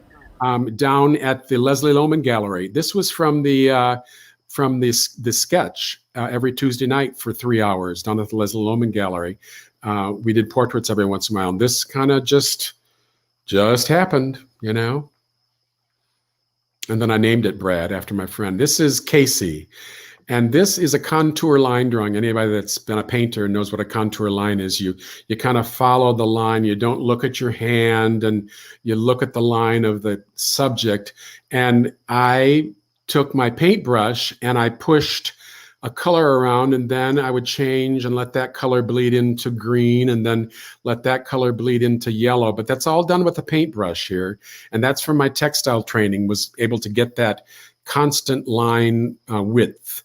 And then I did some spattering, which was a Mel Staben thing of just, spattering with my brush down in the left, which gives it some interest. And you can see the hands are a little wacky jaw, and that kind of tells you that it was a contour drawing, because you're not really looking at the paper. You're doing it this way. I mean, I would look to get my color mixed, and I would go back and join it. But then I would look back at my subject, and I would paint, with not looking at my painting. And you can tell it in the hands, especially. They're just a little off. But that's contour line drawings. I should be over here. Oh, this is one of my florals. Florals, I told you, are my specialties, and this is called Summer's Blaze. I think this is owned by Molly Wasserman. And we went to a garden, and Mel was trying to teach everyone how to paint flowers and paint them loosely, not, every little petal and every little what have you. And because of my textile training, it came very natural to me, and everyone wanted to sit where I was sitting because I captured these beautiful flowers. And everyone says, I want to sit where Bill's sitting because the flowers and the colors that I was able to capture. But yeah, this is one of my floral watercolors. Beautifully done, beautifully done. Now, you're looking at actual flowers, or so you're pulling it? Yeah. This is at Mount Julian in the gardens. This is like the third day of the workshop. And he said, we're just going to do flowers today. So go pick your flowering shrub, or there was a flower garden that I sat next to. And I probably did about 2 paintings that day of the flowers. And this was one that was successful, and, started with bright bursts of color and loose brushwork. And then you define the daisies. And then the last touch is putting the darks in the stems and the leaves. And yeah, so this brings back a lot of memories too. Oh boy, this is a skull. I did this in Pittsburgh at a watercolor workshop with someone who was very into using really wild colors. Just don't do this timid stuff. Give me some wild colors. And I gave this to my friend Michael Yeshin, the photographer, and Brittany Baratz, his wife, for their wedding, and it hangs in their house. And it's my George O'Keeffe period. This is called Skull Number 1. I did a series of 2 skulls at that workshop that day, and this took me 2 hours. And the next day I went right back to the same skull that was on the bookcase and painted it again. And I sold both of them for Broadway Cares, and that's my George O'Keeffe period. Bringing back a lot of memories here. This was done in Myrtle Beach. I think they just had a storm in Myrtle Beach. I went to visit my friend Mimi White. Mark Waldrop and Pat Parker came, and my husband, and we stayed, and I was painting every day. I would try to do a painting a day, and this was me sitting down in the water looking up at the house. And then I went to Pittsburgh, and the watercolor gallery there asked me to do a show. So I used this as my poster for the show. And I guess that's 2002. So, wow, that was a long time ago. But this was a poster advertising my show, and it's Myrtle Beach right on the ocean. And it kind of captures that without getting too detailed. The person under the little umbrella there, or the little lean-to, you can't really tell what or who it is, but you can tell it's someone getting a sunburn and getting out of the sun, And the cool escape of the house, our house where we stayed, is right up there too, and that's where you want to get to because it's cold and cooler. This is called Just Married, And this was, I did at the Leslie Lohman Gallery. I thought it would make a beautiful wedding card, greeting card. Rebecca Baxter, my friend, bought it as a wedding gift for two friends of hers who got married when marriage became legal for gay men. And this is one of my favorites too. And this was actually the beginning of the session. You know, they started in this pose, they started undressing, and the leader said, "Hold it right there." And this was probably a 20-minute sketch. And then they proceeded to take off more clothes till it got down to nudes. I don't know if we're going to see any nudes or not, but I have a lot of nudes. And this is one of my favorites, Just Married, it's called. Oh, this is Cattails. This is from another Mel Staben workshop. And this, you know, my textile design came in handy. And I painted cattails, and it's one of my favorites. This also sold for Broadway Cares, Equity Fights AIDS. And a lot of my things I've sold online for Broadway Cares, Equity Fights AIDS. This is one of my favorites. This is a watercolor, 20-minute watercolor I did. It's called Poppy, P-A-P-I. And, you know, it's one color, monochromatic. And I just let the color dance. And that's what I love about watercolor. I love when mistakes happen, and, you know, the dry brush and the soft edges and intense color and pale color and that face. You know, I did it and I thought, oh, I'll come back to it. And I went and I looked at it and I thought, I'm not touching that face because I'd ruin it. There's mystery to it, and it's not super defined, but you get who it is and his pose and his posture and the pants. I love the pants kind of disappearing into the canvas, and the heat on his shoulders and that little bolero hat. This is called Poppy. It's one of my favorite watercolors, and that is for sale. Was in the show today. And these are all on my website too. This is called Love. And it's a watercolor that I did at the Leslie Lohman. This was a 20-minute sketch. It's big though. It's a big half sheet of paper. And my dear friend who's passed away, Glenn Roven, a Broadway conductor and composer, saw this and asked if he could put it on one of his publications of one of his song cycles. And so I gave it to him and let him put it on the cover of one of his song cycles. I've got to get a copy of it. He's since passed away, but a brilliant musical director and composer. And this is one of my favorite watercolors too. This is also for sale. This was in the sale today. And this would be on sale at the gallery that I would have in Provincetown or Fire Island or wherever I can find someone with a gallery.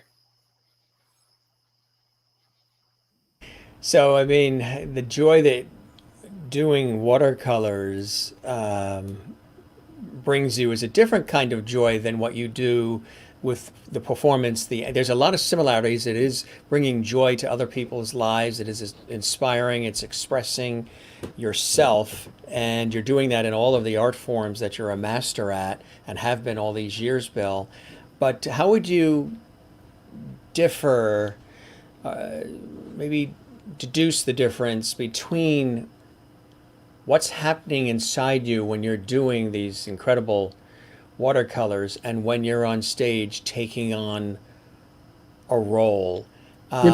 Interesting question. You know, I think when I'm on stage, is more of you in the watercolor? Well, I think when I'm on stage, you know, I'm interacting with other characters and other actors, and we've been together discovering moments and beats and scenes, and a director, you know, and a musical director, and it's a collaboration. And when you get down to the nitty gritty and the curtain goes up, it's your creation and your choices. But when you sit and look at a blank piece of paper, I mean, it's all your choices. And it usually starts with a pencil sketch, which I try not to get too detailed with.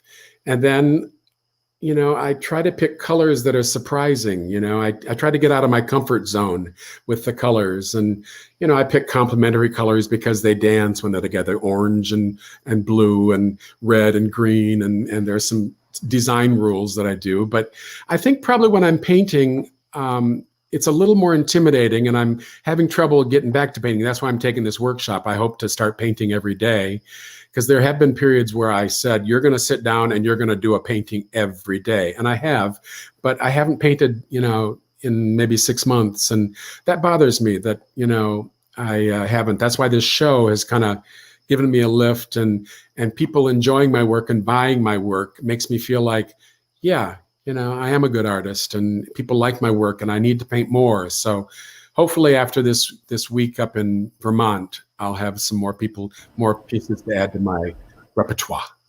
As the colors change and the foliage starts, it's like a painting of itself. It's a beautiful place to be, Absolutely. as October's coming, and that's the height of full foliage season in that Mhm. part of northern New England. You're in a great spot. You're going to be inspired by a lot up there. I am. And we're staying in cabins. My husband's coming with me. We've been married 6 years. We've been together for 37 years. Congratulations. And I'm taking him on vacation. He's not doing the workshop, but he's going to be buying food and cooking dinner for me. And but he'll probably be sketching. He's a painter, a scenic artist. He worked on Law and Order and Orange Is the New Black as a scenic artist. So he's got some artistic talents as well. So he'll probably take his sketchbook, but he won't be part of the workshop. Oh, good. You got this one. This is one of my faves. This is Fagin in Oliver. You asked me about makeup and how it transforms me. And this is a time lapse of me doing my Fagin makeup. And it's about maybe a half an hour makeup taken down to 3 minutes. So it's a 3-minute makeup of me making up to be Fagin.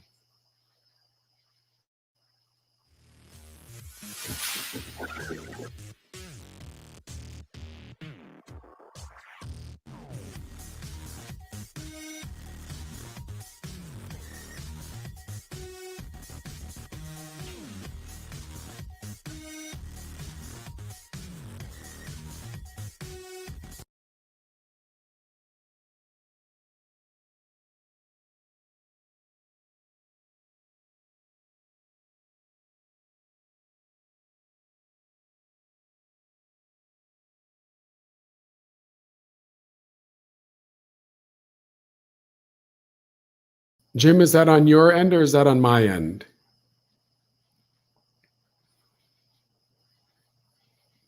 I don't think I have to do anything, do I? No. I'm so sorry.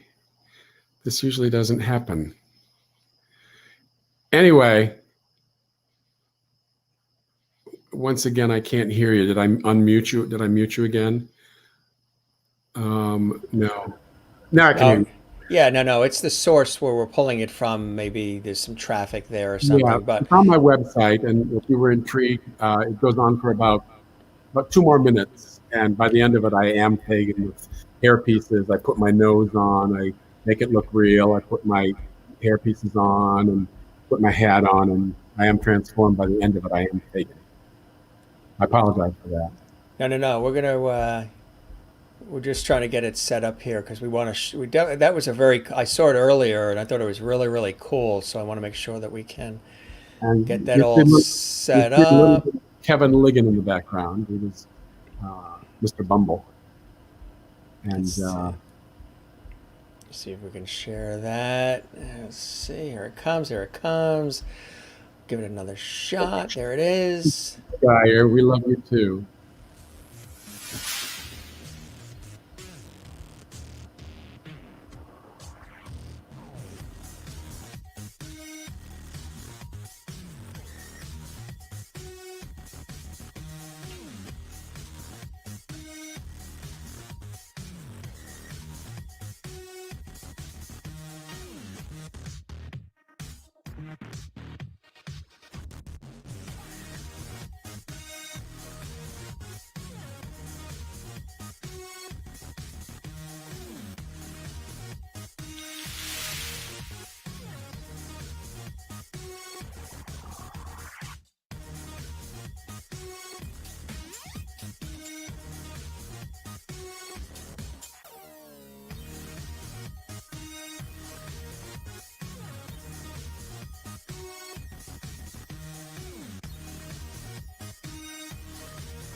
cartoonish. And so we took it down, and so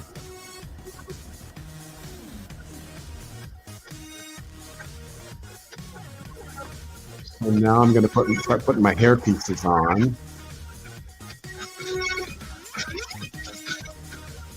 Some age spots, some dark age spots.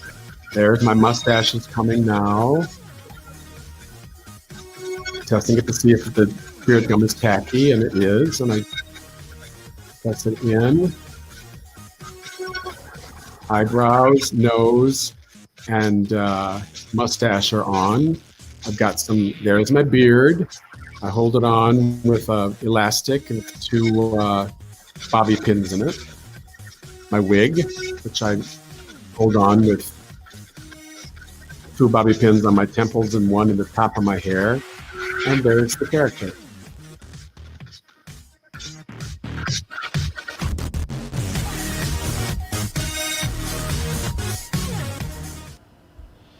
That is amazing, and that was worth rebooting and having come back up.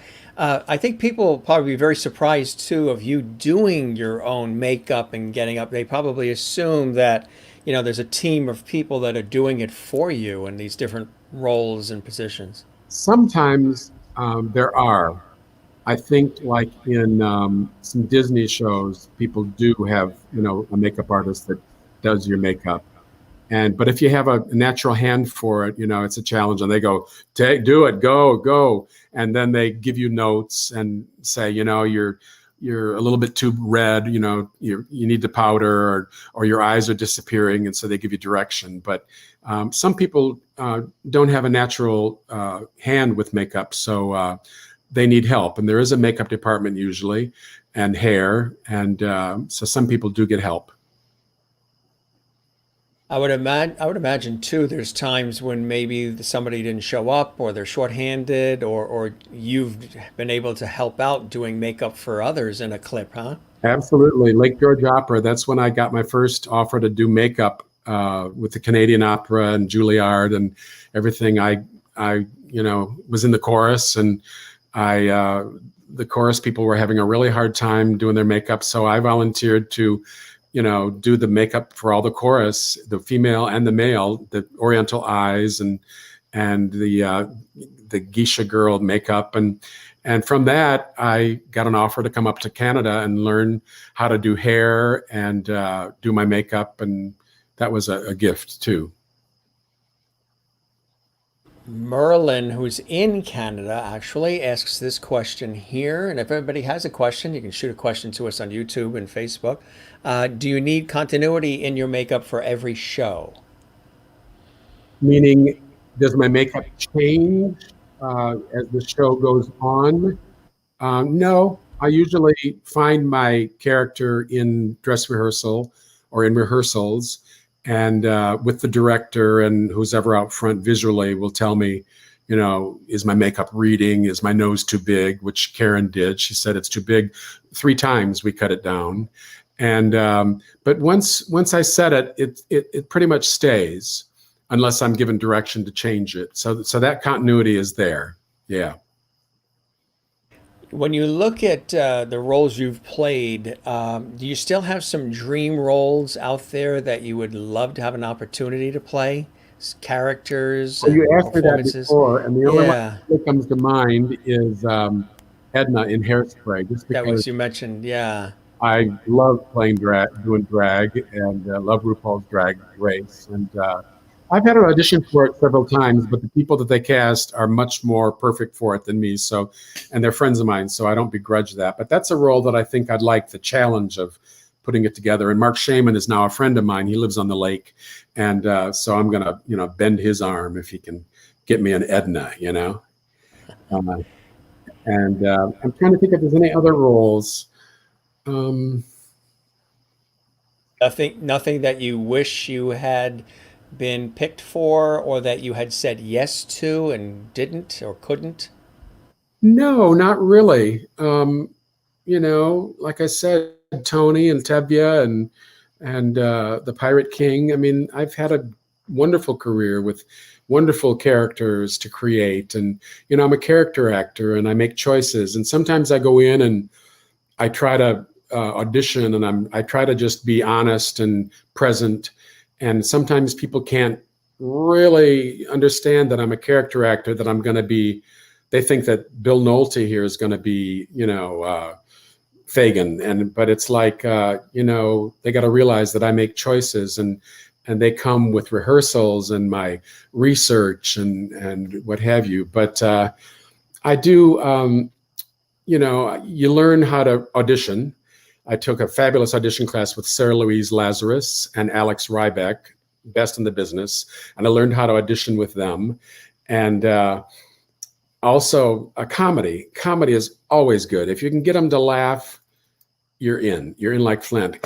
And one of the things I did for one of my nightclub acts for Billsville is I rewrote lyrics for This Is the Moment from Jekyll and Hyde. I just, people were singing and it was like, me, me, me, me, me, me, me, me, me. And I thought we could find some good, parody lyrics here. And since Mark Waldrop is a champion at writing parody lyrics, we wrote parody lyrics to it, and it's called This Is My Moment. And so, if you can do comedy, it's great. That'll get them. How about television and film, things of that nature? Have you I would love to Yeah. be in film, but no, I haven't really pursued that. I mean, I'm not a good self-taper, and I'm learning how to do that. And That's what it is now. Yeah. yeah, Everything. put yourself on tape. I need to get a microphone. I need to get a hoop light and what have you. But no, I haven't really done any TV and film. I would like to. So his phone number is go to BillNolte.com. You got it. That's it. When you look at this body of work, Bill, it really is, you're truly a treasure. I mean, and you really are the consummate character actor. You can just see it in all the roles that you've played, all the choices you've made, the decisions you've made, and the way that you've just soaked it all in. You've added in the essences of who Bill is into the character, but you've stayed true to form with the characters. You continue to have a phenomenal time and enjoyment. You can see that when we were looking at the photos, the joy and the blessing that it was bringing you to see and to remember and to reconnect with those productions and the cast and the crew and the role that you took on. And of course, being a wonderful watercolorist is just adds on to the beauty of what you do. Gardening as well, which is that's like a watercolor, every day outside. I'm sure you approach the garden in a similar way, don't you? Oh, yeah. That's how I yeah. approach gardening, is very much that way. Absolutely. Not you just throw plants in the ground, water them, and hope they survive. There's times we've done yard work and planting and gardening where those plants were planted, but then they end up getting shifted around based on how they're growing and how the colors and you dig them up and people are like, what are you digging up? Because it doesn't look right. The red isn't going into the thing, I've discovered autumn crocus, colchiums. Are you familiar with them? And I have like some that are like 20 years old, and they always come up and they always thrill me. They come up now, they're up right now. And but I dig those up and I divide them, and I've said, you're in the wrong place. I want to move you over here so you can really show off. And I'm constantly moving things to better places, and you put something in the wrong place, and they die. Yeah. It's the way it works in life too. Yeah, absolutely. So what continues to bring you the greatest joys and blessings in your life, Bill, when you just look back at the amazing work and all of the incredible blessing and joy and entertainment value and all that you've brought to millions of people over the years? What continues to inspire you even today to continue to forge ahead and do the beautiful work you do, Bill? Well, my family, my brother and my husband and my friends. And right now, holding on to the fact that I'm an artist. I had sort of forgotten that starting end of March. And, being asked to do this preparation for you and being asked to do open studios, get my artwork out of the piles in my studio.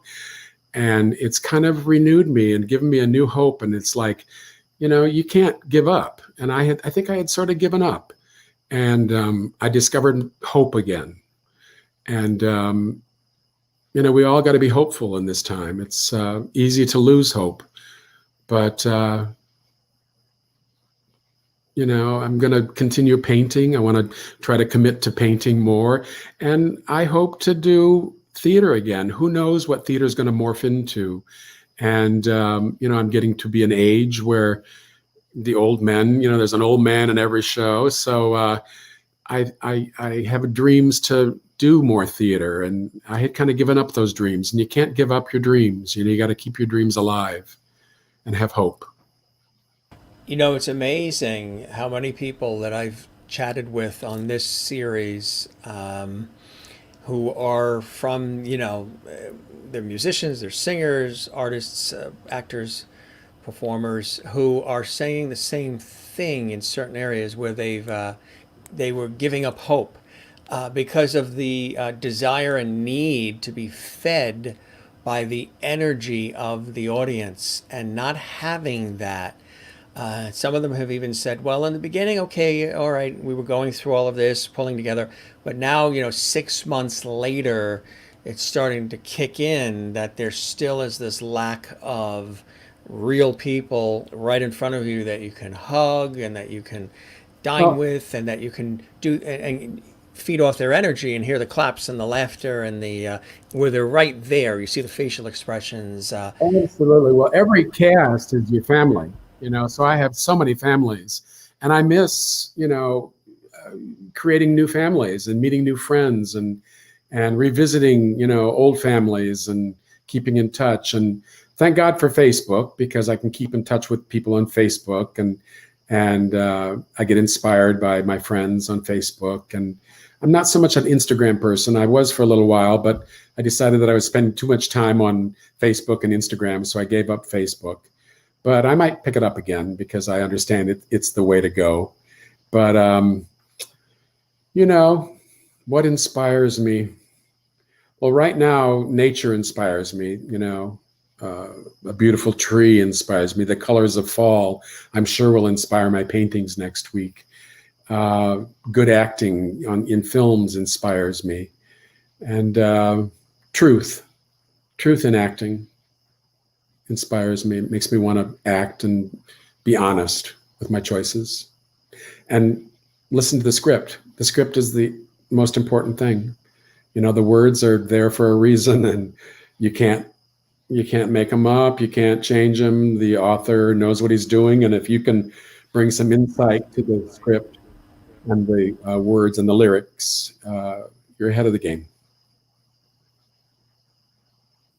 That's right. And you said that the cast and the crew are like the family, and you have so many families. Well, you have a new one right here with all the Lovities around the world who've welcomed you in to our. Well, thank you for having me. This was a true blessing and an honor, Bill. And thanks for sharing, everything that you've done in your career to provide light and inspiration and levity and love through your work. And you continue to do it today.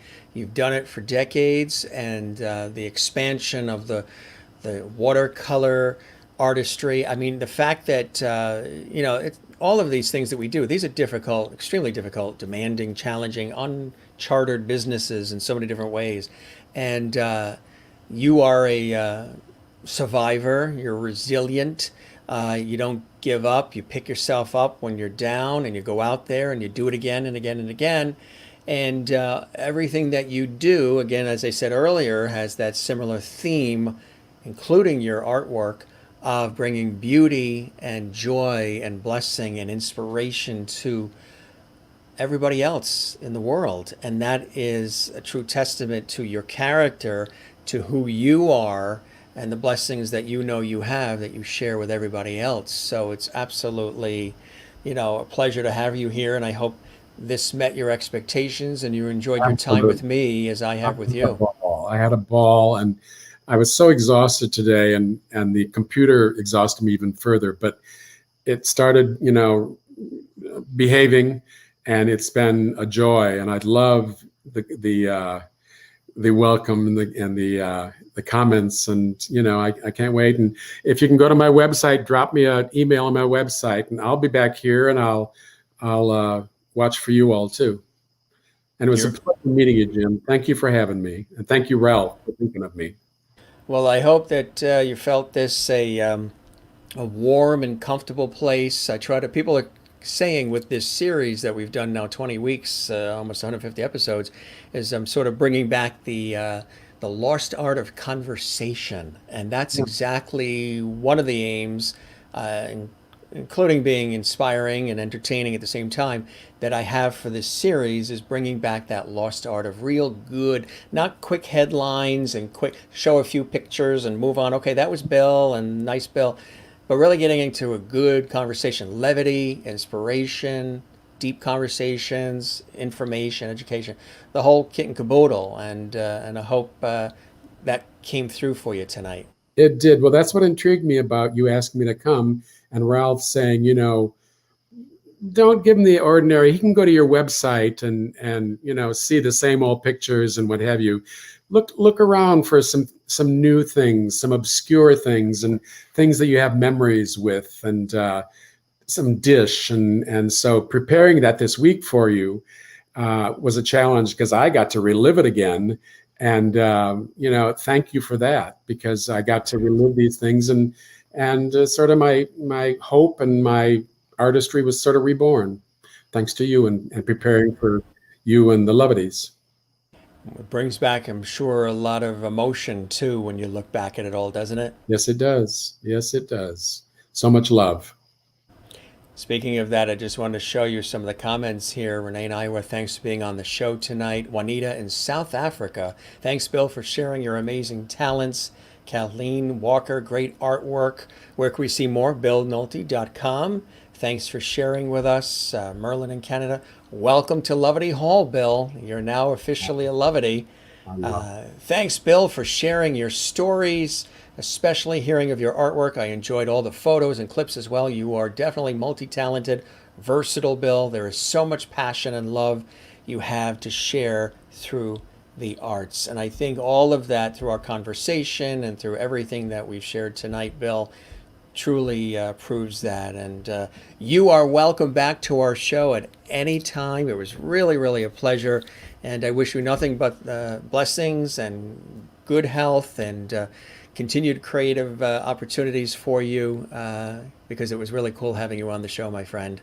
And I Thanks. hope we get together too and pour wine and break bread one of these And, days. and meet in person too. And I want you all to stay strong, and hold on to the hope.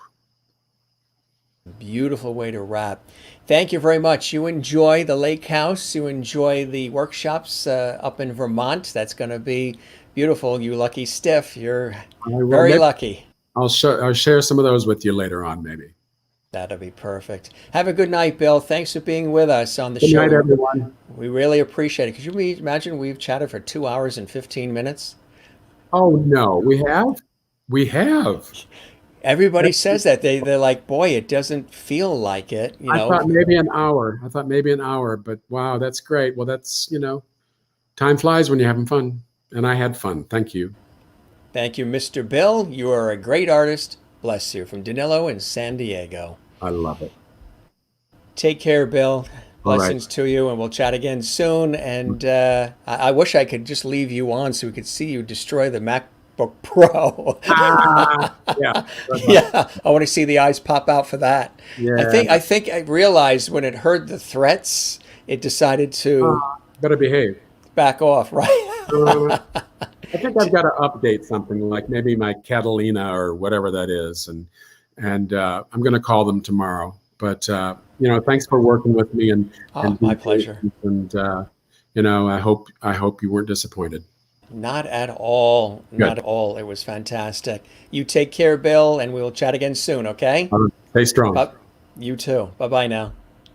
Isn't he amazing? It was really great having him here on the show. And it was really interesting as he was talking about when he mentioned the MacBook Pro that the computer was giving him a lot of different issues, and it was very funny. And sometimes that happens before, the show because there's all these different little things you got to do, and you never know what your computer is going to do. You never know what Wi-Fi is going to do, and sometimes certain things marry up and certain things don't marry up, and you don't realize that sometimes until you press on. So, but it all came together once he threatened that he was going to physically destroy his MacBook Pro. Suddenly it hurt him. He must have just said, "I'm going to destroy you." So really amazing to take a look at his illustrious career and to hear those stories behind the scenes, which we love to do here on the show as well. Again, really, really cool stuff. I mean, look at all the different roles that he's been able, and this when he was doing makeup with Oprah. Cats, I mean, it's extraordinary. The body of work and also the attention to detail is extraordinary. And we're talking about major productions, Broadway, off-Broadway, regional theaters, and so much more, Vegas, you name it. When you have an opportunity to share an experience like this, where we get a chance to really learn not just about the productions and the roles, but the person behind the roles, the inspirations, the passions, the life experiences that he has lived and continues to live that brings him the understanding and opportunity of the roles and how to take them on with vim and vigor in such an extraordinary way. I mean, you give him something to do and he's all in. He is all in. He doesn't do a half rear end job. He is absolutely all in. Really incredible. And as you can tell, has a grand time doing it all.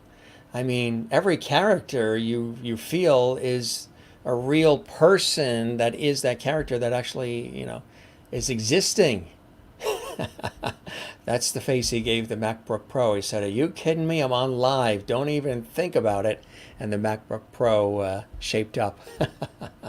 But just looking at all these different, and of course, All of Me, the great show, and we were able to show some fantastic clips and lots of great photos. And then, of course, his beautiful artwork, the watercolors.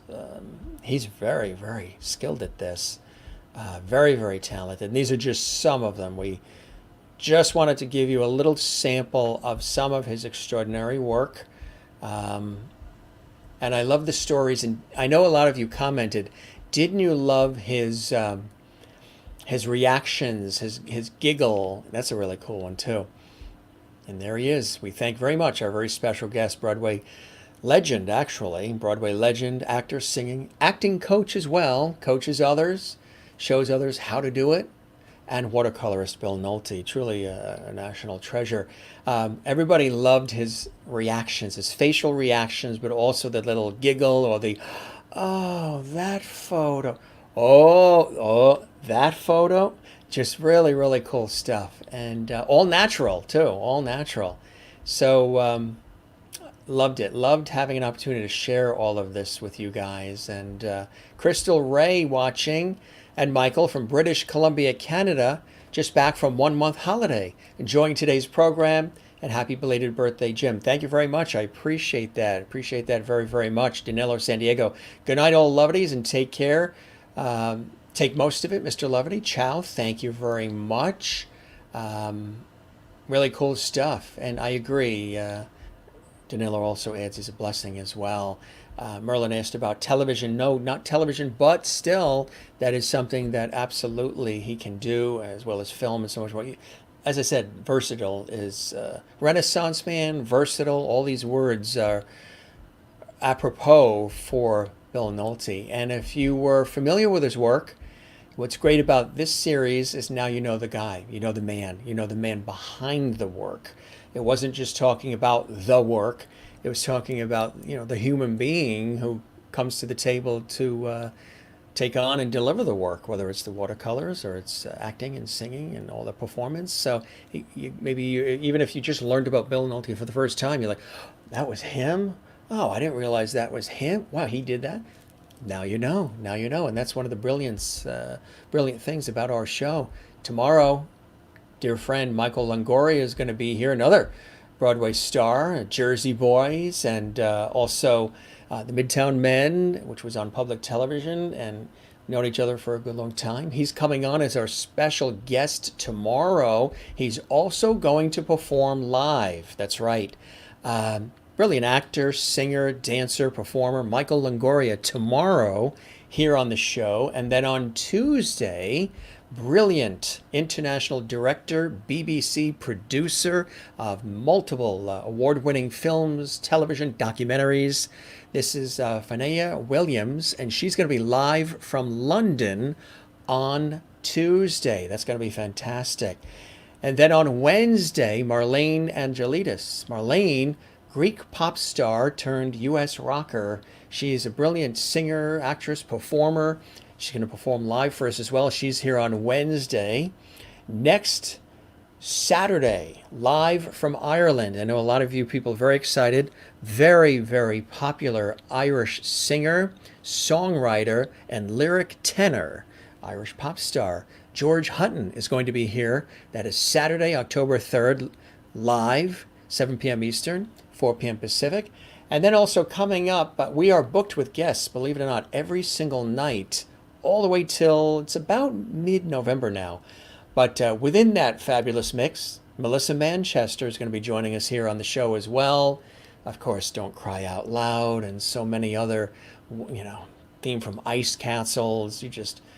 She's really amazing. She's going to be here as well. And as we always say here on the show, don't forget to relax, to breathe, love one another, take care of one another. Not every day is going to be perfect, of course, but make the most of it. Like we've been talking about a lot here on the show, give it your best shot. If you're going to give it a shot at all, always give it your best shot. And relax whenever you can. We got this. This is really cool. In Newport, Rhode Island, when we were on vacation, it's like an old 1920s, 1930s beach scene. See all the people there? Relax. So try to relax and breathe, especially now during these times. Don't forget as well to smile and pass on a smile whenever you can. Find your Zen place. Mine is with loving family and friends. My career, tennis, cycling, music, and the ocean. Mine is the ocean. Growing up, along the coast in New York on Long Island, and then the southern New England coast, and just love the ocean. And we always thank our fabulous friends at LMG, Lampion Music Group, for their love and support as well, and their kind attention. We really appreciate that as well. Always fantastic, and really, really cool people, and Ralph and the team, we really appreciate that. And of course, Lovity. Don't forget, you guys like the Lovity here on our show, and the show's really become about that in many ways through all these great guests and all the cool things we do. Even when we don't have guests, we do pop-up shows. We did a whole show a week ago Sunday, 2.5 hours with guests from around the world, or viewers from around the world.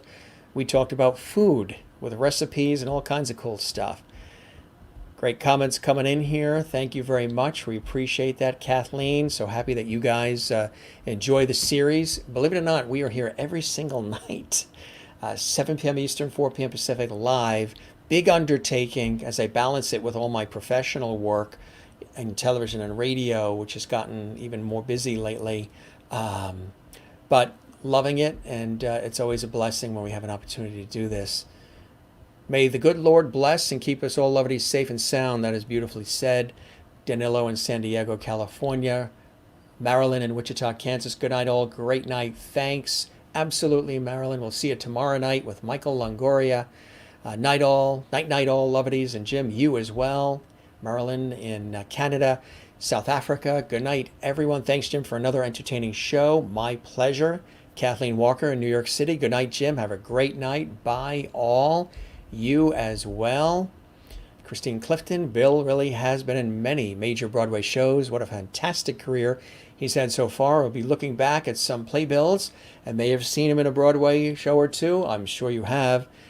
Bill, for sure, went down memory lane. Cool for him and for all of us.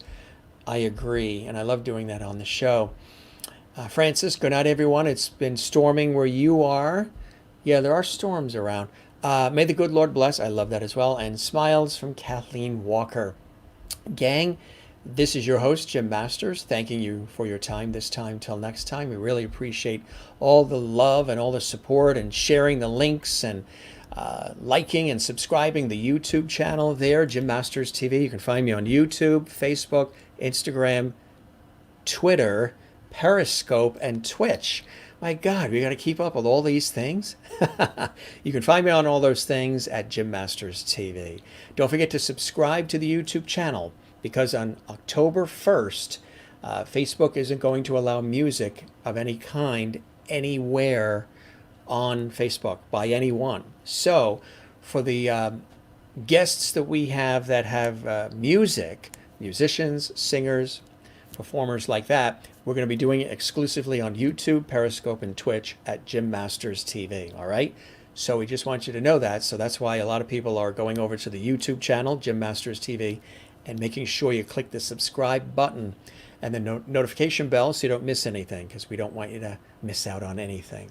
All right, so, and again, that's starting Thursday, October 1st. Facebook had sent out a notification to everybody on Facebook that, especially with live streaming and shows and things, you're not going to be able to do music per se. So we're just going to make it easy, and we're going to still do all of our shows on YouTube, Facebook, Periscope, Twitch. But when it comes to heavy use of music, songs, performances, we're going to do that on YouTube, Periscope, and Twitch at Jim Masters TV. So make sure you subscribe to the YouTube channel so you don't miss a thing if it's a musical artist that happens to be on that night. Our show is everything. We don't just have musical artists. We talk about it all. We share it all. We live it all together. So we just don't want you to miss anything. So go to the YouTube channel and click subscribe. There's no cost at all. And if you missed any of the episodes, all 20 weeks of our entire entertainment lifestyle talk show series is there for you on YouTube. All right, we're going to wrap up. We hope you have a good night. We thank once again our very illustrious guest, Broadway legend, actor, singer, acting coach, watercolorist, who's heading up to beautiful Vermont for the fall foliage and the workshops. That's going to be really, really cool. And I've thoroughly enjoyed hearing all the stories tonight. I'd love to see Bill perform one day. Absolutely. Kathy Short, thanks for watching on YouTube.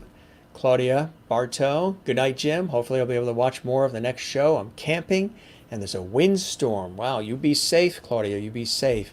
Christine, good night, Jim and Loverty family. See you all tomorrow. And Kathy's thanking Bill for being on the show tonight. And good night, all Loverties. You guys as well. Thanks for being with us. 2 hours and 29 minutes. Wow. It's amazing when the guests see the time, because it just flows. You know, I always ask the guests how much time do they have so we don't go over.